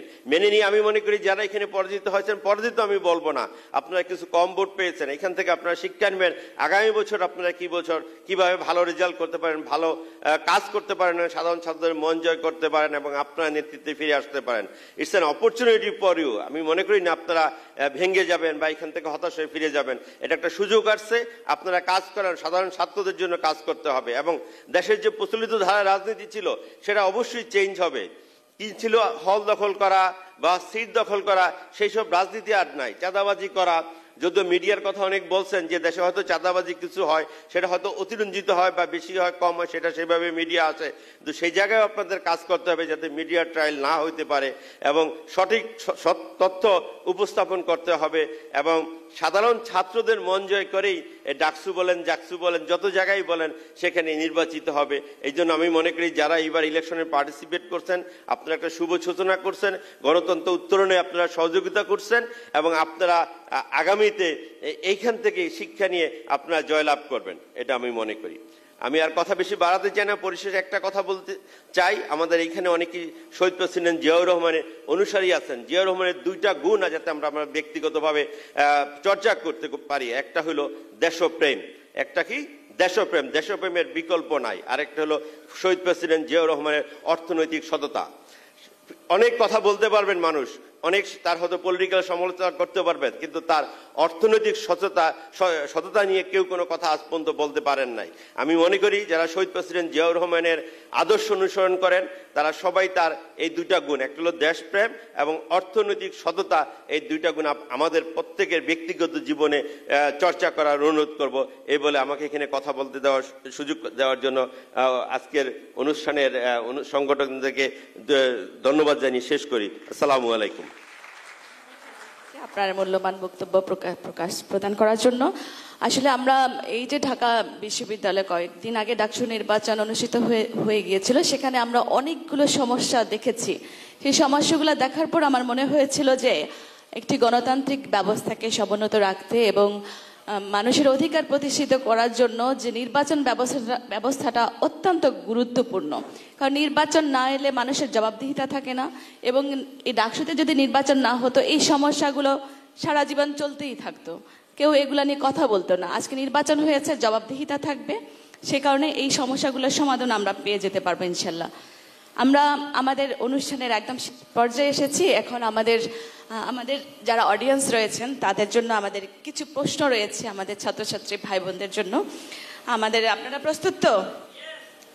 শুরু করব? আচ্ছা, আমার প্রথম প্রশ্ন, ঢাকা বিশ্ববিদ্যালয়ে 100 বছরের ডাকসু নির্বাচন কতবার হয়েছিল? কে? কাছাকাছি হয়েছে, বাট উত্তর সঠিক হয়নি। কি নাম আপনার? ফয়জুল্লাহ ফয়সাল। সরি? ফয়জুল্লাহ ফয়সাল। স্টুডেন্ট আপনি? জি। কোথাকার? আপনার পরিচয়টা দেন। আমি ফয়জুল্লাহ ফয়সাল, অনার্স ফাইনাল ইয়ারের। আচ্ছা, আর কেউ সঠিক উত্তরটা বলতে পারবেন? 37 বার উত্তর। আচ্ছা, আমার দ্বিতীয় প্রশ্ন, আপনি কনফার্ম? 37 বার। দেখে নিন, ঢাকা বিশ্ববিদ্যালয়ে 54 বছরে ডাকসু ইলেকশন কতবার হয়েছিল? একটু আগে বলেছিলাম 100 বছরে, এখন বলছি 54 বছরে কতবার হয়েছিল, এটা বলতে পারবেন কেউ? আমাদের এই সঠিক উত্তরদাতার জন্য কিন্তু পুরস্কার রয়েছে। আপনারা অডিয়েন্সে যান বলতে চাইলে। 7 বার কে বলেছে? দাঁড়ান, আপনার পরিচয়টা দিন। উত্তর সঠিক হয়েছে।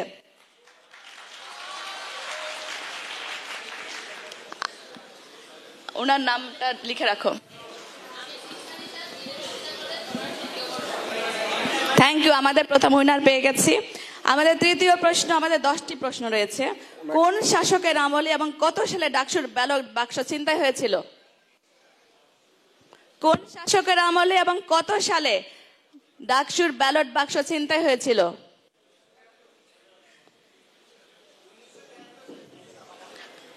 সরি, সঠিক হয়েছে উত্তর। আপনার নাম? জামাল আফগানি। হ্যাঁ, জামাল আফগানি। আপনার কোথায় পড়াশোনা করছেন? আমি লক্ষ্মীপুর সরকারি কলেজ। ওকে, ধন্যবাদ। আমাদের দ্বিতীয় বিজয় পেয়ে গেছি। প্রথম জনকে আমরা কাছাকাছি বলেছে 37 বার 38 বার, এটাকে নিব। আচ্ছা আচ্ছা, বিগত স্বৈরাচার সময়ে সোশ্যাল মিডিয়ায় সেন্সরশিপ এড়াতে বাংলাদেশ লেখার পরিবর্তে যে দেশটির নাম লেখা হতো সে দেশটির নাম কি? সোশ্যাল মিডিয়া সেন্সরশিপ এড়াতে যে নামটি স্ল্যাশ ট্যাগ দিয়ে লেখা হতো সেই দেশটির নাম কি? সরি, উত্তর ভুল হয়েছে, উত্তর উগান্ডা। আপনাদেরকে উগান্ডার একটু কথাটা বলি। উগান্ডার যে নির্বাচন ব্যবস্থাকে কলুষিত করেছে, দেশ বিদেশে ধনীদের সম্পদ লুটের সুযোগ দিয়ে কিভাবে দশকের পর দশক ক্ষমতায় থাকতে হয় তার মাস্টার মাইন্ড কে জানেন? এই উগান্ডার প্রেসিডেন্ট মুসেভেনি। আর শেখ হাসিনা তাকে ফলো করতেন। শেখ হাসিনা মাঝে মাঝে আমাদের সরকারি কর্মকর্তাদের সে উগান্ডা পাঠাতেন কি করতে জানেন? খিচুড়ি রান্না কিভাবে শিখতে হয় সেটা জানার প্রশিক্ষণ নেবার জন্য। আচ্ছা, বাংলাদেশের জাতীয়তাবাদের মূল লক্ষ্য কি? বাংলাদেশের জাতীয়তাবাদের মূল লক্ষ্য কেউ জানেন? জাতীয়তাবাদের বলেন। সরি, না হয়নি। মাইক্রোফোন নাই কাছে ওনার? হয়নি, বলেন। সরি, মাইক্রোফোনটা দাও। বলেন, মাইক্রোফোনটা ওপেন করে দেন।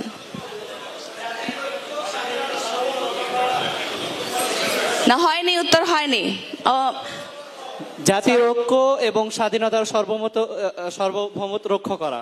না, একটি শোষণ মুক্ত প্রগতিশীল সমাজ যাতে থাকবে নিরপেক্ষতা, সমতা এবং ন্যায় বিচার। আমরা সঠিক উত্তরদাতা কতজন পেয়েছি? 3 জন। একজনকে সম্ভাব্য ধরে নিয়েছো কাছাকাছি।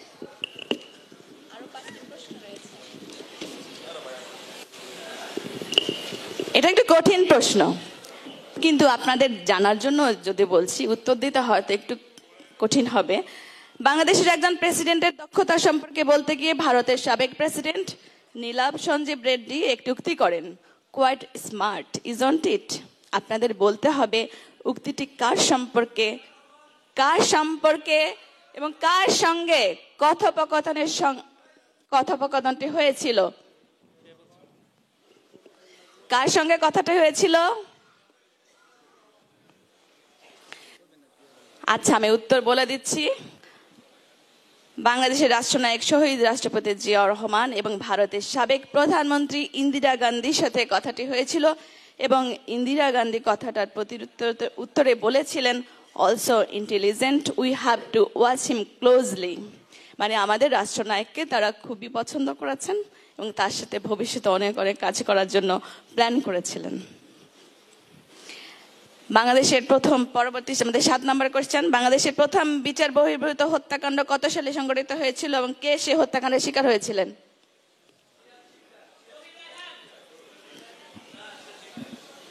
বিচার বহির্ভূত হত্যাকাণ্ড জয়রাহারেন আরো আগে কে? কে? জহির শিকদার 1975 জহির শিকদার নামে কেউ নাই। সিরাজ শিকদার 1975 সাল। একজন বলেন। সিরাজ শিকদার 1975 সাল। আপনি আগে ভুল বলেছেন, আপনারটা নিব না। কে বলেছেন সিরাজ শিকদার? নাম কি? আচ্ছা, পেছনের থেকে নিচ্ছি আমি। ওকে, পেছনে। Tejgaon college Hridoy. Sorry, Tejgaon college. কি বলছে? হৃদয়। আপনার নাম বলছেন? জি জি, উত্তর বলেন। সিরাজ শিকদার। কে আগে সিরাজ বলছে? শিকদার। 1975। 26 সাল। 1975। তারিখটা বলেন। 1975। আচ্ছা ঠিক আছে, হয়নি। আচ্ছা, আর কেউ বলবেন? আচ্ছা, আর কেউ হাত হাত তুলে তারিখ সব বলতে পারবে? ঠিক আছে, আমরা এটা কাউকে, অনেকে এটার উত্তর দিতে পেরেছে একটা, আমরা এটাকে ক্রস দিচ্ছি। আমাদের 8 নম্বর প্রশ্ন, বহুদলীয় গণতন্ত্র কোন সংশোধনীর মাধ্যমে প্রতিষ্ঠিত হয়েছিল? আপনারা হাত তুলবেন কথা না বলে। বহুদলীয় গণতন্ত্র কোন সংশোধনীর মাধ্যমে প্রতিষ্ঠিত হয়েছিল? উত্তর সঠিক হয়েছে। আপনার নাম?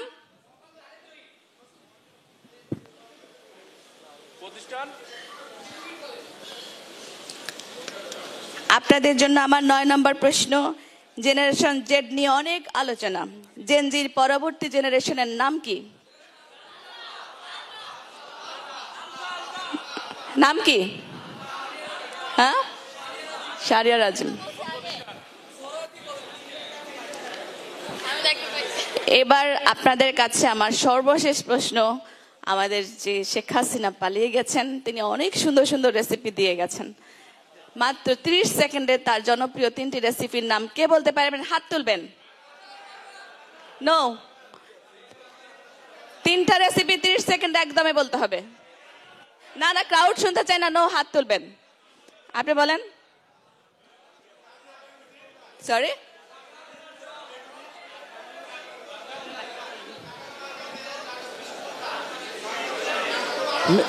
কাঁঠালের বার্গার, মিষ্টি কুমড়া দিয়ে বেগুনি, আর হচ্ছে গিয়ে 30 সেকেন্ড শেষ। আর কেউ বলতে পারবেন? লাস্টে যাও।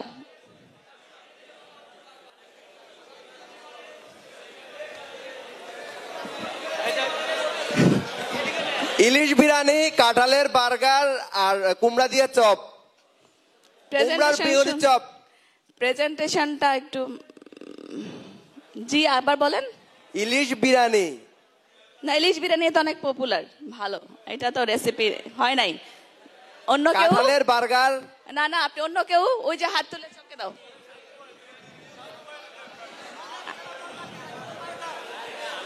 কাঁঠালের বার্গার, তেল ছাড়া রান্না, এবং হচ্ছে কুমড়ার বেগুনি। আচ্ছা, থ্যাংক ইউ। আমরা উত্তর সঠিক বলে জেনে নিয়েছি। নাম এবং প্রতিষ্ঠান? তেজগাঁও কলেজ, নাম আমির হোসেন। আচ্ছা, শেখ হাসিনা বলে পেঁয়াজ ছাড়া রান্না হয়, মিষ্টি কুমড়া দিয়ে বেগুনি হয়, কাঁঠালেরও বার্গার হয়। আমির হোসেন। ধন্যবাদ সকলকে। আপনারা সকলে আপনাদের পুরস্কার নেবার জন্য যাদের নাম বলা হয়েছে, আপনারা স্টেজে চলে আসেন। আমার নাম মোহাম্মদ আমির হোসেন, তেজগাঁও কলেজ।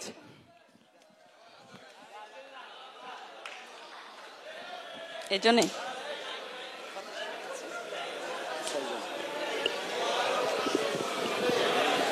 যেটা ফয়জুল্লাহ কইছিল ওটা তো সম্ভব না।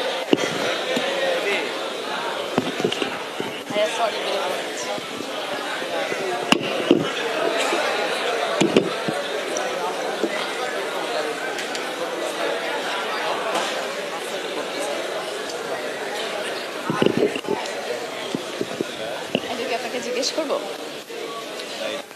আপনার প্রশ্ন ছিল, আপনি আপনার মতো বলতে পারেন, আমি জিজ্ঞেস জি জি। আচ্ছা, আমাদের যারা উইনার হয়েছেন তারা হলেন ফয়জুল্লাহ ফয়সাল, ঢাকা বিশ্ববিদ্যালয়, সিনহা নিশাত, ইডেন মহিলা কলেজ বিশ্ববিদ্যালয়, জামাল উদ্দিন আফগানি, লক্ষ্মীপুর সরকারি কলেজ, মোহাম্মদ তারিক জহির, তিতুমির কলেজ, মোহাম্মদ শাহরিয়ার আজিম, সোহরাদ্দি কলেজ, আমির হোসাইন, তেজগাঁও কলেজ। আপনারা মঞ্চে চলে আসেন প্লিজ। আসছেন? আচ্ছা, ওদের একটু প্রাইজ ছিল যে সঠিক উত্তরদাতাদের জন্য টাকা। আসেন, সামনে আসেন, সামনে আসেন। নাম কি যেন? সিরিয়ালে দাঁড়ান আপনাদের ফাইজুল্লাহ ফয়সাল ঢাকা জি কোথায় আপনি ও বঙ্গবন্ধু কলেজ সরি জি জি নেন আপনি ধরেন ওকে আমাদের পরবর্তী সিনহা নিশাদ ইডেন মহিলা কলেজ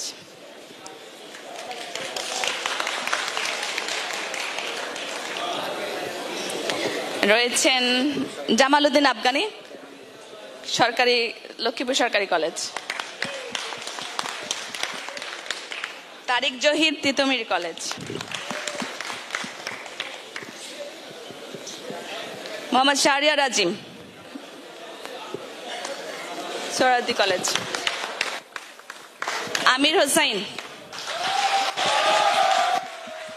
তেজগাঁ কলেজ বারবার পুরস্কার জিতে নেয় অনেক ভাগ্যবান ধন্যবাদ থাক বলি না 1000 টাকা করে স্যার আপনাকে এই কোশ্চেনটা করি তাহলে ওখানে চলেন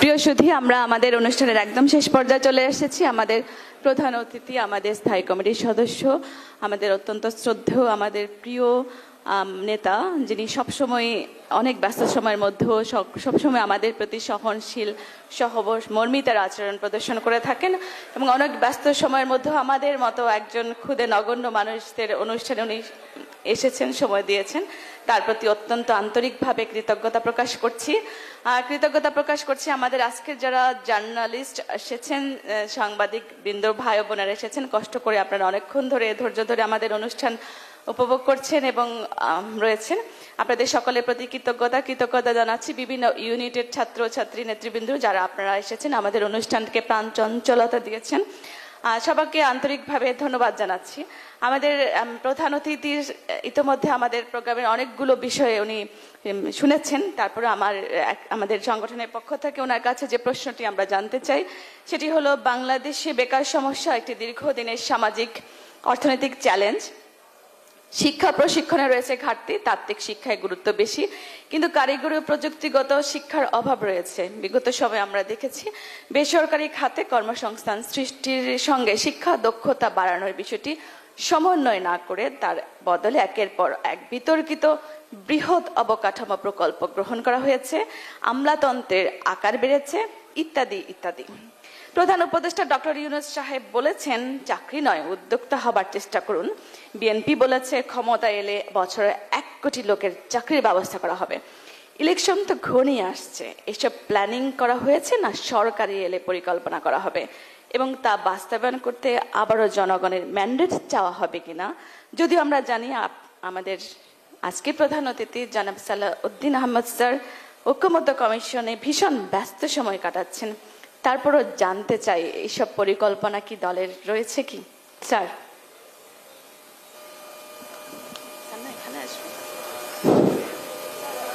আসসালামু আলাইকুম ওয়া রাহমাতুল্লাহ ওখানে এইগুলোর জন্য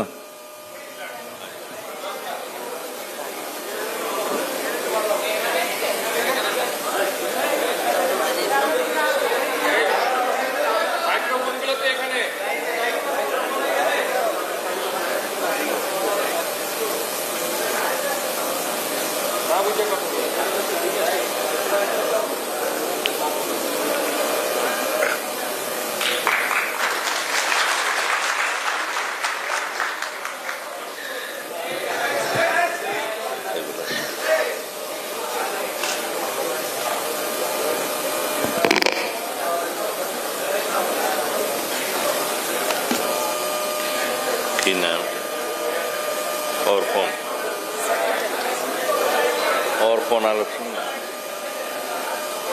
অর্পণ আলোক সংঘ আয়োজিত তারুণ্যের রাষ্ট্রচিন্তা তৃতীয় সংলাপ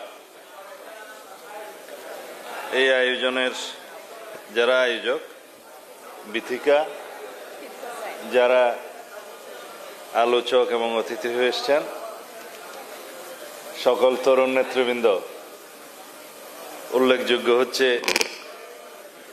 আবিদ হাসনাত, হ্যাঁ, মায়েদ হামিদ এবং ঢাকা বিশ্ব আবিদের কথা বলেছি আমি, সিরিয়াল বলতে পারলাম না বলে কেউ মনে করেন। বিশ্ববিদ্যালয়ের সায়েন্স ফ্যাকাল্টির ডিন জনাব সালাম সাহেব, না,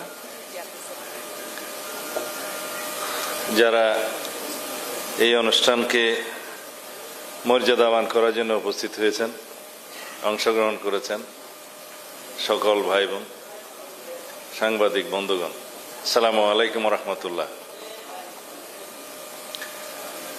আমাকে আগে যে প্রশ্নটা করা হয়েছে এটার উত্তর আগে দিতে হবে না?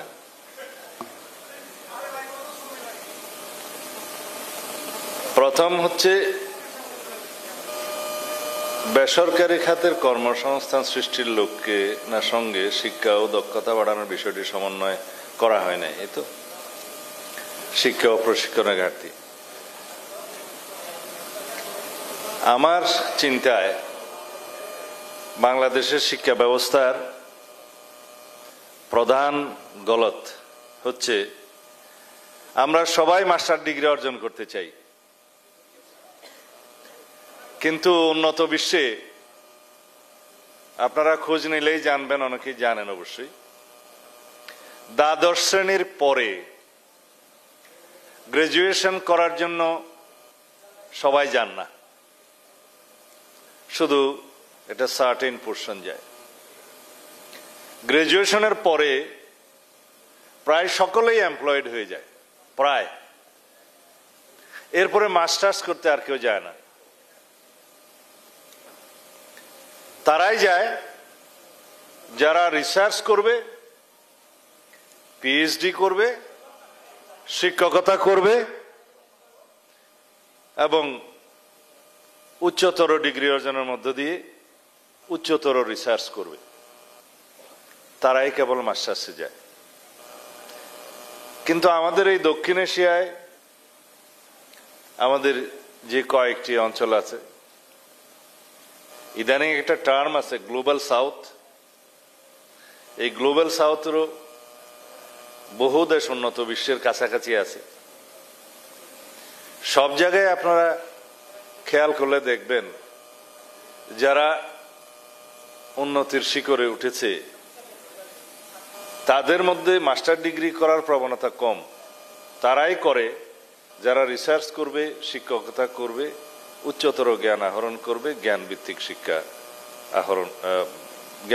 শিক্ষার জন্য তারা চেষ্টা করবে। যেমন বিশ্ববিদ্যালয়কে আমরা কেবল চাকরি উৎপাদনের ক্ষেত্র বানাতে পারি না। বিশ্ববিদ্যালয় হচ্ছে রিসার্চ ভিত্তিক, জ্ঞান ভিত্তিক এবং মুক্ত চিন্তার, বিদ্যার, বুদ্ধির স্থান। তাকে সেই পথটা বাতলে দেবে বিশ্ববিদ্যালয়ের শিক্ষা। সেই জন্যই লাইব্রেরিতে বেশি বই থাকে, শ্রেণীকক্ষে কম থাকে। এখন আমাদের সেই প্রথম গলতটা নিষ্পত্তি করতে হবে যদি আমরা এগোতে চাই। সেই লক্ষ্যেই আমরা বিথিকা সঠিক কোশ্চেনই করেছেন যে কর্মসংস্থানের জন্য আমরা যে প্ল্যানিং করেছি বছরে 1 কোটি কর্মসংস্থান সৃষ্টির জন্য 31 দফার নিরিখে, সেই 31 দফাটা যখন লিখছিলাম তখন এটা আমরা খুব চিন্তা করেই লিখেছি যে কর্মসংস্থানের জন্য কর্মক্ষম হস্ত যদি আমরা তৈরি না করতে পারি, শিক্ষিত বেকার উৎপাদন ছাড়া দেশে আর কিছুই হবে না। এবং তাদের দ্বারা যে সমস্যার সৃষ্টি হয়, বেকার সমস্যা হলে যা থাকে, এখানে বলা হয়েছে সেই সমস্যা হচ্ছে দীর্ঘদিনের সামাজিক অর্থনৈতিক চ্যালেঞ্জ, সাথে আরেকটি চ্যালেঞ্জ থাকে, তাদের দ্বারা নিরাপত্তা হুমকি হয়ে যায়, তারা বিভিন্নভাবে ব্যবহৃত হয়।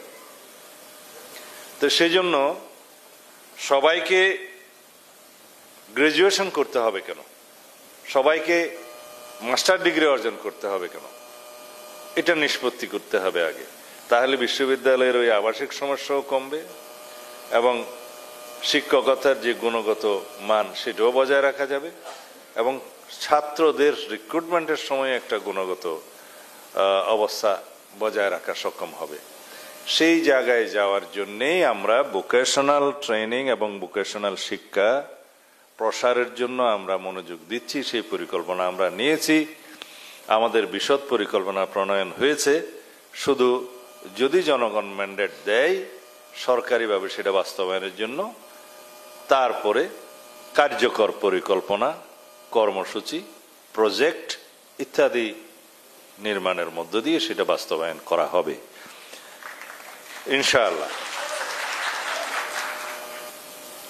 প্রফেসর ডক্টর ইউনূস সাহেবের একটা রেফারেন্স এখানে দেওয়া হয়েছে যে তিনি সবসময় বলে থাকেন যে চাকরি নয়, উদ্যোক্তা হওয়ার চেষ্টা করতে হবে।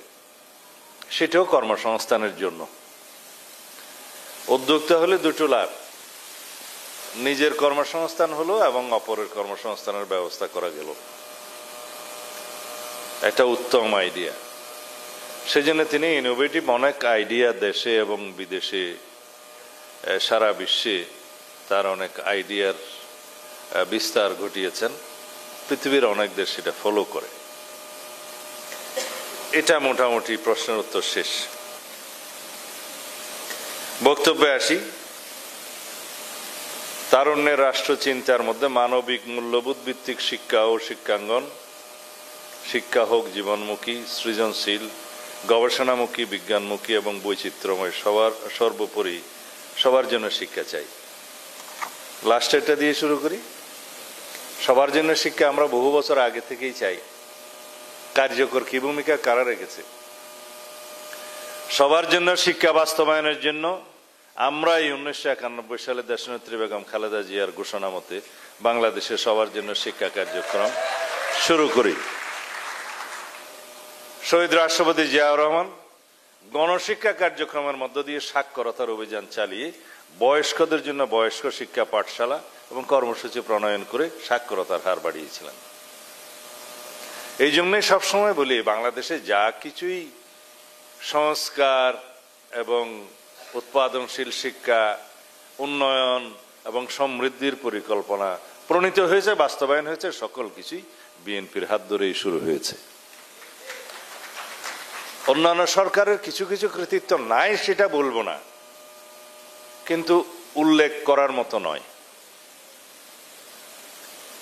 আমরা এই প্রাইভেট সেক্টরের জন্য যে দ্বার উন্মুক্ত করলাম, শিল্প কারখানা, গার্মেন্টস শিল্পের জন্য যে উদ্যোগ প্রথম থেকে রাষ্ট্রপতি জিয়াউর রহমান গ্রহণ করলেন, বিদেশে শ্রমিক রপ্তানির যে উদ্যোগ তিনি গ্রহণ করলেন, তার সবকিছুর উপকার ভোগিত এই নেশন এখনো পর্যন্ত এবং সামনেও পেয়ে যাবে। তাই সবার জন্য শিক্ষা কার্যক্রমের জন্য আমরা শুরু করেছিলাম খাদ্যের বিনিময়ে, ফুড ফর এডুকেশন, খাদ্যের বিনিময়ে শিক্ষা হবে বাংলাটা। পরে সেটা পরবর্তী সরকার অর্থের বিনিময়ে শিক্ষা, এই কর্মসূচি কন্টিনিউ করেছেন, কিন্তু প্রসার করেননি। অন্তত প্রাইমারি শিক্ষায় একটা বৈপ্লবিক পরিবর্তন আমরা লক্ষ্য করেছি তখন। কারণ যে দরিদ্র ঘরের সন্তান তার পেটের ক্ষুধা নিবারণের জন্য অল্প বয়সে স্কুলের বাইরে রুটি রুজির চেষ্টায় লিপ্ত থাকতো, তার দরিদ্র পিতামাতা সেটা ছাড়া আর কোনো চিন্তা করতে পারতেন না। তাকে স্কুলে নিয়ে আসার জন্য জবরদস্তি আইন পাশ করে তো আর হবে না। আমরা সেটা যেভাবে করতে হয় সেভাবে তাকে করেছি। তার ছেলে শিক্ষিতও হচ্ছে, আর্থিক বা খাদ্যের সহযোগিতাও পাচ্ছে, এবং যে কোনো পিতামাতা তার সন্তানকে শিক্ষিত করতে চাইবেন, সেটাই তো স্বাভাবিক, তাই হয়েছে। যে দেশে সিভিক সেন্সের মাত্রাটা এখনো ওই পর্যায়ে যায় নাই, যে দেশে অর্থনৈতিক অবস্থার মান ওই পর্যায়ে যায় নাই, সেই দেশে সেই উপযোগী কর্ম পরিকল্পনা করতে হয় এবং নীতি ও আইন প্রণয়ন করতে হয়। জবরদস্তি কোনো আইন প্রণয়ন করে মানুষকে সেই লেভেলে উন্নীত করা যায় না, জাতিকে সেই লেভেলে উন্নত করা যায় না। সেই জন্যে আমরা বলি যে আমরা কোনো বিষয়ে স্বপ্ন দেখব, পরিকল্পনা করব, আইন প্রণয়ন করব, বাস্তবায়ন করব, সেটা ওভারনাইট হয় না, সেটা পর্যায়ক্রমে হতে হয়। সেইভাবে আগামী দিনের কর্মপরিকল্পনা ইনশাআল্লাহ আমরা সাজিয়েছি, সাজাবো। এখানে শিক্ষা বিষয়ক আলোচনা শেষ। এইবারে যারা রাজনীতি শুনতে যাচ্ছেন তাদের উদ্দেশ্যে কথা বলি। আমার ছোট ভাই হাসনাত আব্দুল্লাহ এখানে পুরা এনসিপির ভূত, ভবিষ্যৎ, অতীত সবকিছু বলে গেছে। আমি খুব সমৃদ্ধ হয়েছি, সুখী হয়েছি জেনে। যাই হোক, আমি কোনো উত্তর দিতে চাচ্ছি না, কিছু পরামর্শ দিতে চাচ্ছি যে আমাদের যে গণতান্ত্রিক চর্চা সেটা এগিয়ে নিতে হবে। শুধু এই পরামর্শ দিতে চাই যে পৃথিবীতে একই সাথে কেউ সরকারি দল এবং বিরোধী দল থাকতে পারে না। একই দরজা হয় খুলতে হয়, না হলে বন্ধ করতে হয়। এখনো পর্যন্ত সেই টেকনিক কেউ আবিষ্কার করতে পারে নাই। যেদিন ছাত্র প্রতিনিধিরা সরকারে যোগদান করলো, আমি তখনও দেশে প্রত্যাবর্তিত আসতে পারিনি। আজকে আপনাদের সাথে শেয়ার করি, সেদিন আমি বুঝে গেলাম এরা রাষ্ট্র বিনির্মাণে আর ভূমিকা তেমন বেশি রাখতে পারবে না। অনেকে বলবে আমাদের মাথায় তো অনেক বুদ্ধি। এটা বুদ্ধি নয়, এটা অভিজ্ঞতা। যে কোনো গণ অভ্যুত্থান পরবর্তী পরিস্থিতিতে যদি সরকারের দায়িত্ব নেয়ার জন্য সেই সরকার অভ্যুত্থানকারীরা অংশগ্রহণ করে, পৃথিবীর সব দেশেই সেই অবস্থাটা এইরকম। অ্যান্টি ইনকামবেন্সি পৃথিবীর সব দেশে থাকে, আছে, বাংলাদেশে একটু বেশিই আছে। সরকার বিরোধী মনোভাবটা সবসময় জনগণের মধ্যে থাকে। যে কোনো ব্যর্থতার জন্য প্রথমেই সরকারের দিকে আঙ্গুল তুলে, এই জন্য সরকার দায়ী। দায়ী কি দায়ী না সেটা পরে বিবেচ্য, কিন্তু সবাই বলবে সরকার দায়ী, যেহেতু দায়িত্বে সরকার। এই সরকারের দায়িত্বে আসাটা আমার মনে হয় সেটা তাদের সঠিক বিবেচনা, সিদ্ধান্ত হয়নি। তাহলে আজকে প্রেসার গ্রুপ হিসাবে, জাতিকে নির্দেশক হিসেবে একটা ভূমিকা তাদের থাকতে পারত, যেটা প্রশ্নবিদ্ধ হয়েছে। এখনো তারা ছাত্র প্রতিনিধি হিসেবে যারা সরকারে বসে আছে, প্রতিদিনই তাদেরকে লায়াবিলিটি কাঁধে নিতে হচ্ছে, হবে। যাই হোক, ওদেরকে আমি সরে আসার জন্য আহ্বান নিজেরা জানালে তো হবে না, তাগিদটা নিজেদেরকে নিতে হবে। আর আমাদের কিছু কিছু ইতিহাস আছে পার্লামেন্টারি। সেই পার্লামেন্টে অনেক সময় আমরা বলতে শুনেছি, যদিও ওই পার্লামেন্টগুলোকে আমরা স্বীকৃতি দেই না, কিন্তু কিছু বচন, কিছু কাহাওয়াত এখনো রয়ে গেছে। একজন নেত্রী বলছিলেন, আর কি নামটা নেব কিনা, রোশন এরশাদ বলছিলেন, মাননীয় স্পিকার আপনিই বলে দেন আমি সরকারি দল না বিরোধী দল। এইরকম কোন চর্চা যেন আমরা ভবিষ্যতে না দেখি। বিরোধী দল সেটা যত সংখ্যা কম হোক, বিরোধী দলের একটা বিশেষ গুরুত্ব পার্লামেন্টে থাকে। সেটা 5 জনের হোক, 10 জনের হোক, 50 জনের হোক, 100 জনের হোক, বিরোধী দল বিরোধী দল। কালকে কয়েকটা সমাবেশ হয়েছে সারা দেশে, বিভিন্ন বিভাগ পর্যায়ে। এটা পত্রিকায় আজকে হেডলাইন দেখলাম, কোথাও বলছে বাংলাদেশ জামাত ইসলামী সরকার গঠন করবে, বিএনপি বিরোধী দলে যাবে। তো ভাই সব আপনারা কি নির্ধারণ করে দিয়েছেন বিএনপি বিরোধী দলে যাবে নাকি জনগণ করবে? কিন্তু আমার জবাবটা এখানে সেরকম না। আমার জবাব হলো, আপনারা যখন এত বেশি কনফিডেন্ট হলেন, আত্মবিশ্বাসী হলেন যে সরকারি দল হবেন, তাহলে নির্বাচন না আসেন না কেন? আজকে এই বাহানা, কালকে এই বাহানা, পরশু এই বাহানা দিয়ে নির্বাচনকে বাধাগ্রস্ত করতে চাচ্ছেন কেন? উদ্দেশ্য কি সেটা তো আমরা জানি, আরো একটু কিছুদিন পরে বলবো। কাদেরকে নিয়ে আপনারা আন্দোলন করছেন এখন যুগপথের সঙ্গে, সেটা জনগণ দেখছে। তাদের মধ্যে একটি দল আছে আমি নাম নিলে তো আবার অসুবিধা। 2024 সালের 7 জানুয়ারি আমি নির্বাচনে অংশগ্রহণ করেছিল,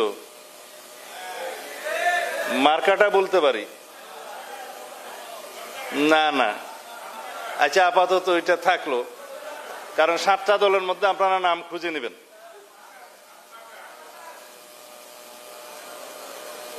তারা যদি যুগপথের সঙ্গে হলে নিষ্পাপ হয়, তাহলে বাকি যারা 28টা দল দামি দামি নির্বাচনে আওয়ামী লীগের সঙ্গে হয়েছিল তারা কি মহাপাপী?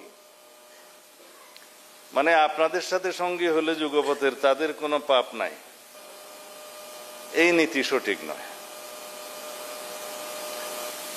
আর আপনারা কি বাতাসের কথা বললেন, তো যারা 2024 সালের নির্বাচনে তারা অংশগ্রহণ করার সুযোগ হয় নাই, কিন্তু তার আগের সব নির্বাচনে যারা হাত পাকা দিয়ে বাতাস করেছে তারাও সঙ্গী। তাদের সম্পর্কে আমি বললাম বলে আমার উপর মহা আক্রমণ। কিন্তু সবাই এক এক রকমের দাবি নিয়ে আন্দোলনে যেতে পারেন, গণতান্ত্রিক অধিকার আছে। তা আমরা বলছিলাম যে বিষয়গুলো এখনো আলোচনার টেবিলে নিষ্পত্তি হওয়ার অপেক্ষায়, সেই জন্য অতিরিক্ত চাপ প্রয়োগ করার জন্য কি আপনারা রাস্তায় গেলেন? তো সেই চাপকে আবার বাতাস শূন্য করার জন্য আমাদেরকেও তো যেতে হবে রাস্তায় আন্দোলনে। সেটাকে আমরা এখন চাই, কারণ আমরা আলোচনার টেবিলে নিষ্পত্তি চাই। কারণ বাংলাদেশের গণতান্ত্রিক সংস্কৃতিতে অনেক পরিবর্তন হয়েছে। আমরা চর্চার মধ্য দিয়ে আছি রাজনৈতিক সংস্কৃতির, সেই চর্চা করতে করতে আমরা এটাকেই ধারণ করব। আমরা ঐক্যবদ্ধ থাকবো জাতীয় ইস্যুতে, দেশের স্বার্থে ইস্যুতে, স্বাধীনতা, সার্বভৌমত্ব, গণতন্ত্রের ইস্যুতে, যে কোনো জাতীয় বিষয়ে আমরা ঐক্যবদ্ধ থাকব। কিন্তু গণতান্ত্রিক চর্চায় আমাদের মধ্যে বাহাস হবে, মতভিন্নতা হবে, বহুমত পোষণ করব, কিন্তু সেটার নিষ্পত্তি হবে আলোচনার টেবিলে। আলোচনার টেবিল এবং আন্দোলন দুইটা যদি একই ইস্যুতে হয়, তাহলে এটাও স্ববিরোধিতা। কেউ বলছেন পিআর চাই,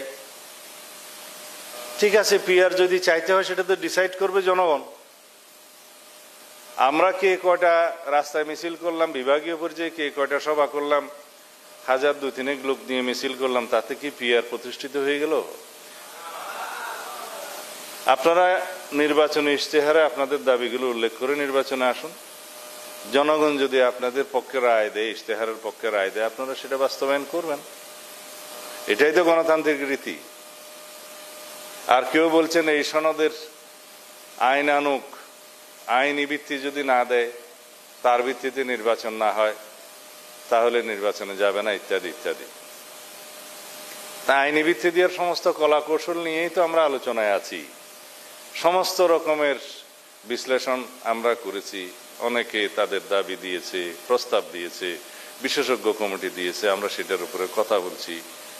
এবং কোন পদ্ধতি অবলম্বন করলে ভবিষ্যতে সাংবিধানিক জটিলতা হবে না, আইনানুগভাবে নির্বাচন করতে পারবো, সেই বিষয়ে আমরা মতামত দিয়েছি। আসুন, আমরা বিচার বিভাগের মতামত নেই, কারণ দিন শেষে এটার ইন্টারপ্রিটেশনের জন্য, বৈধতা অবৈধতা যাচাইয়ের জন্য তো সেই বিচার বিভাগের কাছেই যাবে।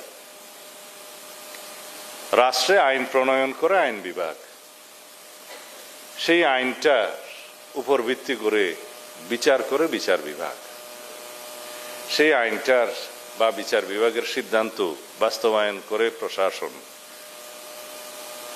এবং আমি এখন আর্টিকেল বললে অনেকে শেকায়েত করে, তারপরেও বলছি, বিচার বিভাগের সিদ্ধান্ত বিভিন্নভাবে সংবিধানে বলা আছে কিভাবে কিভাবে মান্য করতে হবে। ফান্ডামেন্টাল রাইটস এর ক্ষেত্রে আর্টিকেল 26 বলা আছে এইভাবে কিভাবে সংবিধানের ধারাগুলো বাস্তবায়িত হবে। আমরা সবাই আর্টিকেল 102 সম্পর্কে সবাই জানি, বাংলাদেশের আম জনতা জানে যে রিটের ক্ষমতা, যে কারো মৌলিক অধিকার ক্ষুণ্ণ হলে এটা আর্টিকেল 44 অনুসারে ক্ষমতা দেয়া আছে। আর্টিকেল 102 অনুযায়ী যে কোনো নাগরিক বিচার বিভাগের কাছে যাবে এবং বিচার বিভাগ সেই বিষয়ে বিচার করবে। বিচার বিভাগের সিদ্ধান্ত এবং রায় যে মান্য করতে বাধ্য, সেটা আর্টিকেল 1(1)(1)-এ বলা আছে যে কোনো জাজমেন্ট অ্যাপিলেট ডিভিশন একটা হাইকোর্ট থেকে জুডিশিয়ারি মানবে এবং অ্যাপিলেট ডিভিশনের ডিসিশন সকল জুডিশিয়ারি মানবে। এই বিষয়গুলো কেন দেয়া আছে? যদি এটা মান্য না হয় জুডিশিয়ারির সিদ্ধান্ত, তাহলে রাষ্ট্রের নৈরাজ্যের সৃষ্টি হবে, সেই রাষ্ট্র থাকবে না। বিচার বিভাগের স্বাধীনতা এই জন্যই দেয়া আছে কনস্টিটিউশনালি, যে বিচার বিভাগ হচ্ছে জনগণের মানবাধিকারের যেমন রক্ষক, সংবিধানের রক্ষক, রাষ্ট্রের যে কোনো বিচারিক বিষয়ের এবং আইনের বিষয়ের ব্যাখ্যা প্রদানের জন্য সুপ্রিম অথরিটি। আমরা বললাম সেখানে যাই, কারো কারো আপত্তি। কেন আপত্তি জানি না। যদি কনস্টিটিউশনাল অর্ডার করেই এই জুলাই সনদের বাস্তবায়ন করতে হয়, এখন থেকেই সেটার কার্যকর করতে হয়, তাহলে তো দেশে দুইটা কনস্টিটিউশন বিরাজ করবে। এখন জুডিশিয়ারি কোনটা মানবে, প্রশাসন কোনটা মানবে, সেটার প্রশ্নটা নিয়ে আমরা যাই, দেখি সুপ্রিম কোর্ট কি বলে। এই কথা বলার পরে কেউ কেউ বললেন যে সুপ্রিম কোর্ট যে 106-এ মতামত দিয়েছে এর সরকার গঠনের জন্য, এটা নাকি সঠিক হয় নাই। কেউ কেউ বললেন যে এটা প্রধানমন্ত্রীর মতামত ছাড়া যেতে পারে না। তা আমি বললাম যে শেখ হাসিনার মতামতটা নেওয়া হয় না, এগুলা কি আমরা দুঃখিত যে প্রধানমন্ত্রী হিসেবে শেখ হাসিনার মতামতটা নিয়ে রাষ্ট্রপতি তারপরে পাঠাতেন সিগনেচার নিয়ে সুপ্রিম কোর্টে? বললে এই সরকার পুরোপুরি সাংবিধানিকও না, আবার বলছে এটা পুরোপুরি বিপ্লবী সরকারও না, বলছে এটা মাঝামাঝি সরকার। তা আমি বললাম এটা নির্ধারণ হওয়া দরকার। এই বিতর্কটা কেন 1 বছর পরে এসে তারা তুলছে, তার পিছনে একটা উদ্দেশ্য থাকতে পারে। এই নৈরাজ্য সৃষ্টির মধ্য দিয়ে সাংবিধানিক শূন্যতা যদি সৃষ্টি হয়, তাহলে বেনিফিশিয়ারি কে হবে? যে কোনো অসাংবিধানিক শক্তি বেনিফিশিয়ারি হবে পতিত স্বৈরাচার। নিজেদের রাজনৈতিক স্বার্থে আমরা রাষ্ট্রকে সেই জায়গায় নিয়ে যাচ্ছি কেন? এই প্রশ্নগুলো আমি উত্থাপন করেছিলাম। আর রাষ্ট্রপতির রেফারেন্স পাঠানোর এখতিয়ার রাষ্ট্রপতির। অ্যাপিলেট ডিভিশন তো কোয়েশ্চেন করেনি যে আপনি প্রধানমন্ত্রীর অনুমতি নিয়েছেন কিনা, পরামর্শ নিয়েছেন কিনা, কারণ পরিস্থিতি সেই রকম, প্রধানমন্ত্রী পালিয়ে গেছে, অবৈধ হলো তো প্রধানমন্ত্রী। তাকে খুঁজে নিয়ে এসে কি আর সেই সাজেশন নিয়ে রাষ্ট্রপতি পাঠানোর অবস্থা ছিল না। সেই জন্যই আপিল বিভাগ সেই প্রশ্ন তুলেনি, কারণ আপিল বিভাগের সেই ক্ষমতাটা আছে। সেই পরিস্থিতিতে 106-এ বলা আছে কোনো আইনি প্রশ্ন উত্থাপিত হলে বা হওয়ার সম্ভাবনা থাকলে বা বিষয়টি যদি এমন জরুরি জনগুরুত্বপূর্ণ হয়, তাহলে সেই বিবেচনায় রাষ্ট্রপতি তার কাছে রেফারেন্স পাঠালে সুপ্রিম কোর্টের কাছে, সুপ্রিম কোর্ট সেটা বিবেচনা করে মতামত দিতে পারবে, সেটা ওখানেই বলা আছে। সেই বিবেচনা নিয়ে doctrine of necessity and safety and security of the state and পিপুল, এই 3টা ডক্ট্রিনের ভিত্তিতে সুপ্রিম কোর্ট সবসময় এই পরিস্থিতিগুলোতে জাজমেন্ট বা মতামত দিয়ে থাকে, তাই দিয়েছে। যে প্রশ্নটা অ্যাপিলেট ডিভিশনের উত্থাপন করার কথা, সেই প্রশ্নটা আমরা ঐকমত্য কমিশনে কাউকে তুলতে দেখলাম, যেটা নিষ্পত্তিকৃত, মীমাংসিত। সেটার বিরুদ্ধে এখনো চ্যালেঞ্জ হয়ে জুডিশিয়ারির কাছে যায় নাই, গেলেও সেটার কোনো হার্ড হয় নাই, নিষ্পত্তি হয় নাই। এই প্রশ্নগুলো থেকে তুলে এই সংবিধানকে, এই সরকারকে সাংবিধানিক ধারাবাহিকতার সরকার কিনা, সেই প্রশ্ন যদি আজকে উত্থাপন করা হয়, তাহলে তাদের মতলব আলাদা। সুতরাং দলীয় স্বার্থের বাইরে যে ঊর্ধ্বে উঠে জাতীয় স্বার্থে আমরা কথা বলি। আমরা বলেছি আপনাদের প্রস্তাব আছে কনস্টিটিউশন অর্ডার করে এটা এখনই বাস্তবায়ন করা যায় কিনা, সেই প্রশ্নে আমরা বলি যে চলুন সুপ্রিম কোর্টের কাছে যাই, মতামতটা নিয়ে আসি। যাবে না। উদ্দেশ্য কি? আমরা বলেছি আপনারা গণভোটের প্রস্তাব করেছেন, সেই বিশেষজ্ঞদের মতামতের মধ্যেই আছে যেদিন পার্লামেন্ট নির্বাচন হবে আলাদা একটা ব্যালটে গণভোটের কথা বলা আছে। কি বিষয়ে? এই জুলাই সনদ বাস্তবায়নের পক্ষে অথবা বিপক্ষে জনগণ কি বলে। আমরা ভালো প্রস্তাব, এটা নিয়ে আলোচনা করা যায়, সেই গণভোট। কিন্তু ওই গণভোট হলে জনগণ পক্ষে মতামত দিলে সংবিধানের সেই জুলাই সনদে অন্তর্ভুক্ত সাংবিধানিক বিষয়গুলো তো আবার পরিবর্তন করতে হবে। সংসদে সেই পরিবর্তনটা করার পরে যেহেতু সেখানে ইটারনিটি ক্লজ আছে, সরি এই বাংলাটা হবে যে যে যে আর্টিকেলগুলো সম্পর্কে বলা আছে যে এগুলো শুধুমাত্র পার্লামেন্টে পাশ হলেই হবে না, রাষ্ট্রপতি সিগনেচারের আগে সেটা আবার জনগণের কাছে যেতে হবে গণভোটের জন্য আর্টিকেল 142 অনুসারে। সে বিষয়গুলো ওখানে থাকবে, বিদায় আবার একটা গণভোট দিতে হবে, মানে এই জাতি ভোটের মধ্যেই থাকবে, কিন্তু ওই গণভোটটা আমাদের করতেই হবে। বিকজ সংবিধানের সেই পরিবর্তনগুলো শুধুমাত্র সংসদে হলেই হবে না, সেটা গণভোটের মাধ্যমে জনগণের জায়েজ করতে হবে, লেজিটিমেসি নিতে হবে। আমরা সেই কথাগুলো বলেছি, এগুলো তো সবকিছুই সমাধানের রাস্তা, কিন্তু কোন কোন দল কোন কোন দাবি করতেই পারে, সেটা জাতির উপরে জবরদস্তি আরোপ করা সঠিক নয়। এখন এনসিপি দাবি করছে গণপরিষদ এবং জাতীয় সংসদের নির্বাচনে কি সাথে হওয়াই, তো সেই বিষয়টা আলোচনার টেবিলে আছে, ওখানেই আলোচনা হতে পারে। যদি সবাই মিলে সম্মত হয়, যদি ঐক্যমত্য পোষণ হয় সেটা হবে, যদি ঐক্যমত্য পোষণ না হয় তাহলে যেভাবে প্রচলিত বিধি বিধান সবাই সম্মত হবে সেভাবেই হবে। এখানে যেন আমরা পরস্পর জবরদস্তি না করি। যে পরিবর্তনগুলো আমরা সামনের দিনে আনতে চাচ্ছি সেটা রাতারাতি হবে না, সেটার জন্য সময় দরকার, পর্যায়ক্রমে এভাবে যাওয়া দরকার। একটা গণতন্ত্রবিহীন অবস্থা থেকে আমরা যে জায়গায় আসতে পেরেছি, ইনশাআল্লাহ এই গণতান্ত্রিক সংস্কৃতির চর্চার মধ্য দিয়ে আমরা একটা শক্তিশালী গণতান্ত্রিক রাষ্ট্র বিনির্মাণ করতে পারবো, আমরা শহীদের প্রত্যাশা পূরণ করতে পারবো, আমরা জনপ্রত্যাশা পূরণ করতে পারবো, আমাদের যে আকাঙ্ক্ষা আছে একটা বৈষম্যহীন সাম্যভিত্তিক ন্যায় বিচার ভিত্তিক রাষ্ট্র প্রতিষ্ঠার, সেই আকাঙ্ক্ষা আমরা পূরণ করতে পারবো। সেজন্য আমি সকল রাজনৈতিক দল এবং দেশবাসীকে আহ্বান জানাবো, আসুন আমরা আর কোনো সংকটের সৃষ্টি না করি, আসুন আমরা সবাই ঐক্যবদ্ধ থাকি, আমাদের ফেসিবাদ বিরোধী যে জাতীয় ঐক্য গঠিত হয়েছে সেটাকে আমরা সমুন্নত রাখি এবং এটাকে শক্তিতে পরিণত করে ইনশাআল্লাহ আমরা গণতান্ত্রিক চর্চাকে অব্যাহত রাখতে পারবো এবং গণতান্ত্রিক রাষ্ট্র বিনির্মাণ করতে পারবো। তাহলেই আমরা সফল কাম হব একটা শক্তিশালী অর্থনৈতিক সমৃদ্ধি সম্পন্ন একটি গণতান্ত্রিক রাষ্ট্র বিনির্মাণের এবং আমাদের সকল শহীদের স্বপ্ন পূরণের। ধন্যবাদ সবাইকে। আসসালামু আলাইকুম।